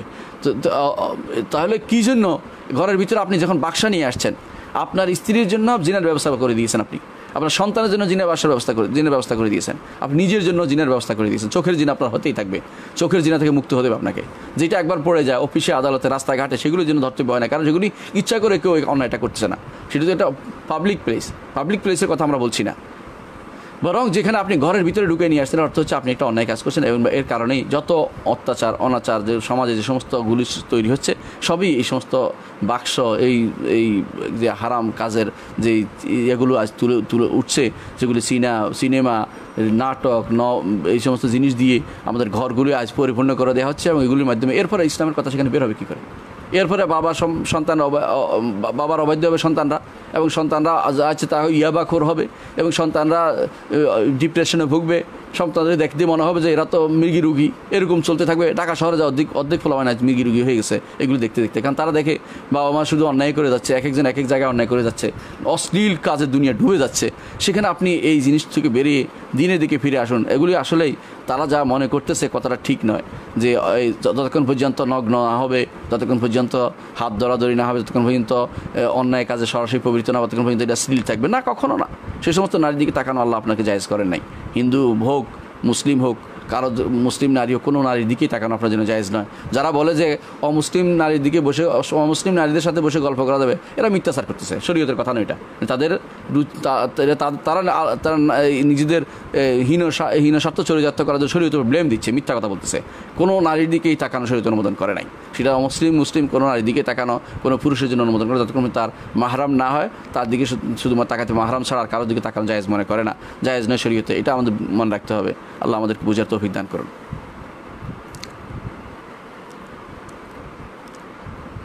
প্রশ্ন করেছেন, শাহ আমি একটা মেয়েদের স্কুলে হাই স্কুলে শিক্ষকতা করি, আমার জন্য সবাইকে মেয়েদেরকে পড়ানো, প্রাইভেট পড়ানো, স্কুলে চাকরি করা জায়েজ হবে কি? মেয়েদের স্কুলে মেয়েদেরকে নিয়োগ দেওয়া উচিত। আমরা অনুরোধ করবো যাদেরকে আল্লাহ তাআলা ক্ষমতা দিয়েছেন তারা যেন মেয়েদের স্কুলে মেয়েদেরকে নিয়োগ দেয়, ছেলেদের স্কুলে ছেলেদেরকে নিয়োগ দেয়। এটা ছাড়া আজ বর্তমান সমাজে রক্ষা পাওয়া খুব কঠিন। অধিকাংশ সন্তানরা বাবারা তাদের সন্তান নিয়ে বহুত বিপদে আছেন। আপনারা জানেন কয়েকদিন পরপরই পত্রিকাতে আসে অমুক এতটা করেছে, অমুক কিছু অমুক অন্যায় করেছে, শেষ পর্যন্ত কিছুই হয় না তাদের। কারণ আমাদের এটাকে দুঃসরণীয় মনে করা হয় না। অনেক সময় হয়তো চাকরিচ্যুত হয়, এরপরে সে আরেকখানে গিয়ে আরেক অন্যায় করে, বিরাট আরও বড় শয়তান সাজে। এরকম আমাদেরকে মূলে আলাদা করে দিতে হবে। মেয়েদেরকে মেয়েদের স্কুলে নিয়োগ দেওয়া, ছেলেদেরকে ছেলেদের স্কুলে নিয়োগ দেওয়া উচিত। আর যারা বিপদে আছেন অর্থাৎ যারা ঢুকে গেছেন তাদেরকে আমরা অনুরোধ করব যে কখনও একান্ত হবেন না, কোনো মেয়েদের সাথে একান্ত হবেন না। পাবলিক প্লেসে পড়ানোর বাইরে তাদের সাথে কোনো একান্ত হওয়ার সুযোগ নেই। পড়ানো শুধুমাত্র তাদেরকে নসিহত করবেন, তারা যেন পর্দার সাথে আসে, তারা যেন শালীনভাবে আসে, তাদের পর্দা মেনটেন করে চলে। আপনি তাদেরকে সেভাবে নসিহত করবেন, আপনার যতটুকু সামর্থ্য আছে ততটুকু বলবেন, এরপর তাদেরকে পড়াবেন। আমি তাদের না পড়াইতে বলছি না বা চাকরি ছেড়ে দিতে বলছি না, পড়াবেন, কিন্তু তাদের সাথে একান্ত হওয়া যাবে না। অর্থাৎ তাদেরকে একান্ত রুমে ডাকা যাবে না। তাদেরকে যদি পুরো একসাথে এক দল আসে তাহলে কথা বলা যাবে। একান্ত কারোর কোনো নারীর সাথে মেয়ের সাথে কথা বলবেন না। একান্তভাবে দরজা বন্ধ করে কোনো প্র্যাকটিক্যাল ফিল্ডে কোনো কাজও করবেন না, যেগুলি আমরা অনেকেই দেখানো হয় যে প্র্যাকটিক্যাল ফিল্ডে কাজ করতেছে, এইটাও করা যায় যাবে না যতক্ষণ পর্যন্ত তারা প্র্যাকটিক্যাল, অনেকে বিজ্ঞান, অনেকে প্র্যাকটিক্যাল কাজও করতে। এগুলির জন্য অবশ্যই তার সাথে পুরো এক গোষ্ঠী থাকতে হবে, যাতে করে সে অন্যায় কাজে কেউ প্রবৃত্ত হতে না পারে। সেই জিনিসটা একজন মানুষের, রাসূলুল্লাহ সাল্লাল্লাহু আলাইহি ওয়াসাল্লাম বলেছেন যে মা খালা রাজুলুম বিমরাআতিন ইল্লা ওয়াশ-শাইতানু সালিসুহুমা, কোনো নারী যখন পুরুষের সাথে একান্তে হয় 3 নম্বর হয় শয়তান, হবেই হবে। যত কালোই হোক আর যত সেটা কুশ্রী হোক না কেন, পুরুষের দৃষ্টিতে সুন্দর হয়ে যাবে। আর পুরুষ যত যত যত খারাপই হোক না কেন, নারীর দৃষ্টিতে সুন্দর হয়ে যাবে, কারণ শয়তান সেখানে বসে ধীরে ধীরে তার অন্তরের ভিতরে শয়তানি দিকে জাগ্রত করে দিবে। সুতরাং যারা বলে যে আমাদের কিছু হয় না, তারা নপুংসক, অথবা তারা পুরুষ না, তারা পুরুষ, অথবা তারা মিথ্যাচার করতেছে, ওরা আর শয়তান। তারা ইচ্ছা করে এগুলি বলে নারীদেরকে তারা ভোগ করার চিন্তা করতেছে। সুতরাং কখনও নারীদের সাথে একান্ত বসা যাবে না, এটা আপনি খেয়াল রাখতে হবে। যারা এরকম মেয়েদের স্কুলে পড়ে তাদেরকে একান্ত পড়ানো যাবে না, তাদেরকে টিউশনি প্রাইভেট পড়ানো যাবে না। যদি এক গোষ্ঠী হয়ে পড়ানো যাবে তো তাদেরকে পর্দার মাধ্যমে পড়াতে হবে। আর যদি কোনো একান্ত হয় তাহলে অবশ্যই মাহরামকেও থাকতে হবে প্রাইভেট পড়ানোর সময়, মাহরামকেও বসে থাকতে হবে, নাহলে তার যে মাহরাম তাকে প্রাইভেট পড়ানো যাবে না, মাহরামকে বসে থাকতে হবে। যদি অন্য কোনো চাকরি পাওয়া যায় অন্য কোনোটা সেটাতে চলে যাওয়া উচিত। যদি না হয় যতক্ষণ পর্যন্ত এগুলি মেনটেন করতে পারেন ততক্ষণ পর্যন্ত আমল এখানে থাকবেন। আর যেগুলি মেনটেন করা না যায় যেভাবে আমরা বলেছি, তাহলে আপনাকে এই চাকরি ছেড়ে আপনার জন্য অন্য কোনো যে কোনো চাকরি যদি গ্রহণ করতে পারবেন, নাহলে ব্যবসা করবেন, না হলে আর কিছু না পাইলে কিছুই খেতে পারছেন না, আপনার জন্য ভিক্ষাও তখন জায়েজ হয়ে যাবে। তখন আর কিছুই নাই, আমার কেউ পাচ্ছি না, হালাল পাচ্ছি না, হালাল না পাইলে আপনার জন্য ভিক্ষা করা হালাল হবে যদি আপনার আর কোনো কাজ না থাকে। কিন্তু তাই বলে হারামের মধ্যে প্রবৃত্ত হওয়া যাবে না। আশা করি বিষয়টি আপনি বুঝতে পারছেন। পরবর্তী প্রশ্ন হচ্ছে, টাকনুর নিচে প্যান্ট পাজামা থাকলে সালাত হবে কি? টাকনুর নিচে প্যান্ট পাজামা থাকলে সালাত হবে না এমন কথা আমরা বলি না, কিছু কিছু মানুষরা বলে থাকেন। আমরা বলি যে টাকনুর নিচে প্যান্ট পাজামা থাকলে এটা তার জন্য আল্লাহ তার সালার দিকে তাকাবেন না, হাদিসে আসছে। তার সালাত তাকাবেন না, হাদিসে আসছে, এবং বলছেন যে আল্লাহ তার দিকে তাকাবেন না, এটাও আসছে। এবং তার হাদিসে আসছে আল্লাহ কবুল করবেন না। কবুল করা আর আদায় হওয়া এক জিনিস না। তার সালাত হবে, সে কবুল হবে কিনা এটা আল্লাহ তাআলার উপর নির্ভর করে। আল্লাহ তাআলা তার কোনো না জানার কারণে হয়তো আল্লাহ ক্ষমা করবে, তার তওবার কারণে পরবর্তী যেটা কবুল করে নেবে আল্লাহ তাআলা আগেরগুলো বিভিন্ন কারণে। সুতরাং এভাবে সালাত হবেই না এটা আমরা বলছি না। তবে অবশ্যই মনে রাখতে হবে টাকনুর নিচে প্যান্ট পাজামা পরলে গুনাহ হয়, এবং এটা কবিরা গুনাহ, এটা হচ্ছে কবিরা গুনাহ। কেউ যদি বলে যে আমি তো অহংকার করছি না, ওই টাকনুর নিচে রাখাটাই অহংকার। অহংকার হচ্ছে হককে ঠেলে দেয়া। আল্লাহ রসুল সাল্লাল্লাহু আলাইহি ওয়াসাল্লাম যেটা বলেছেন এটা না মানাটাই অহংকার। রসুল বলেছেন টাকনুর নিচে কোনো অংশ নেই, ইমানদার টাকনুর নিচে কোনো অংশ ভরবে না তার কাপড়ের, অর্থাৎ টাকনুর নিচ পর্যন্ত, টাকনুর নিচে তার উপর থেকে কোনো কিছু নামবে না। এখন যদি কেউ মোজা পরে এটা জায়েজ আছে, কারণ মোজা নিচ থেকে উঠছে, এটা উপর থেকে নামে নাই, এবং এটা উপর দিকে মোজা পড়তে পারবে। কিন্তু টাকনুর নিচে কোনো মানুষের প্যান্টের বা পায়জামার বা লুঙ্গির কোনো কিছু বা জামার কোনো কিছু টাকনুর নিচে দিতে পারবে না, টাকনুর উপরে থাকতে হবে। টাকনু তো বুঝছেন দুই দিকে দুইটা বাড়তি, হ্যাঁ এটা পুরুষ মানুষের। আর মহিলাদের যত বেশি ছাত্র হবে, যত বেশি নিচে যাবে তত বেশি উত্তম, যত বেশি নিচে যাবে, অর্থাৎ সেটা যদি কোনো তার পুরো পাতা পায়ের পাতা ঢেকে রাখে এটা বেশি উত্তম। আর সালাতের মধ্যে রাখতে হবে, এটা আমরা বলে থাকি। সুতরাং যে ব্যক্তি প্যান্ট পায়জামা এগুলো টাকনু নিচে পড়েছে তা সে আলা খাতান আযীম, বিরাট ভয়ের মধ্যে আছে, বিরাট ডেঞ্জারাস অবস্থায় আছে, সে ক্ষতিগ্রস্ত হবে সে বেশি, কারণ তার বড় কবিরা গুনাহের মধ্যে আছে। রাসূলুল্লাহ সাল্লাল্লাহু আলাইহি ওয়াসাল্লাম বলেছেন মা আসফালা মিনাল কা'বাইনি ফাফিন্নার, যা দুই টাকনুর নিচে পড়বে সেটা জাহান্নামে যাবে। কঠিন কথা বলেছেন। অন্যভাবে রাসূলুল্লাহ সাল্লাল্লাহু আলাইহি ওয়াসাল্লাম বলেছেন কেউ যদি অহংকার করে তার দুই টাকনুর নিচে কাপড় টেনে দেয়, নিচের দিকে নামিয়ে রাখে, রসুল বলেছেন যে আল্লাহ তাআলা তার দিকে তাকাবেন না, হাসরের দিন আরও কঠিন শাস্তি তার দেয়। কারণ তার দিকে তাকানোর অর্থ হচ্ছে আল্লাহকে দেখতে পাচ্ছে না সে, এবং আল্লাহ তাআলার রহমত দৃষ্টিতে তা সে পাবে না। সুতরাং আল্লাহ তাআলাকে চেহারা দেখা, তার রহমত দৃষ্টিতে তাকানো এগুলি খুবই দরকার একজন ইমানদারের, সেটা করতে পারে না। এই জন্য অহংকার যে ব্যক্তি করবে সে আখিরাতে সে নিকৃষ্ট হবে। অহংকারী আসবে হাসরের মাঠে এবং সে হবে পিঁপড়ার মতো, মানুষের পায়ের নিচে পিষে ফেলতেছে ওরে। অহংকারী হবে এরকম যে মানুষ তারে কষ্ট দিতেছে, এরকম অবস্থা হাসরের মাঠে আসবে। অহংকারীদের অবস্থা যারাই আল্লাহর শরীয়তকে লঙ্ঘন করবে, আল্লাহর শরীয়ত কিছুই মনে করছে না, তারা অহংকারী, নিজের মন মতো চলছে, প্রবৃত্তির ইবাদত করতেছে তারা। এই জন্য রাসূলুল্লাহ সাল্লাল্লাহু আলাইহি ওয়াসাল্লাম হাদিস অনুসরণ করে আমাদেরকে সমস্ত কাপড় টাকনুর উপর রাখতে হবে। কে কী বললো বড় কথা নয়, আল্লাহ রাসূল সাল্লাল্লাহু আলাইহি ওয়াসাল্লাম হাদিসকে সবকার উপর স্থান দিতে হবে, ভালোবাসতে হবে তাকে, তার কথাকে ভালোবাসতে হবে, তার বাণীকে ভালোবাসতে হবে, তার নিয়মকে মেনে চলতে হবে। আশা করি আমরা বিষয়টা মেনে চলব। আজকে আমরা এখানে সমাপ্ত রাখি, ইনশাআল্লাহ আপনাদের সাথে আবার দেখা হবে আশা। আজকে আপনাদের বিদায় নিচ্ছি। আসসালামু আলাইকুম রহমতুল্লাহ বারাকাতুহু।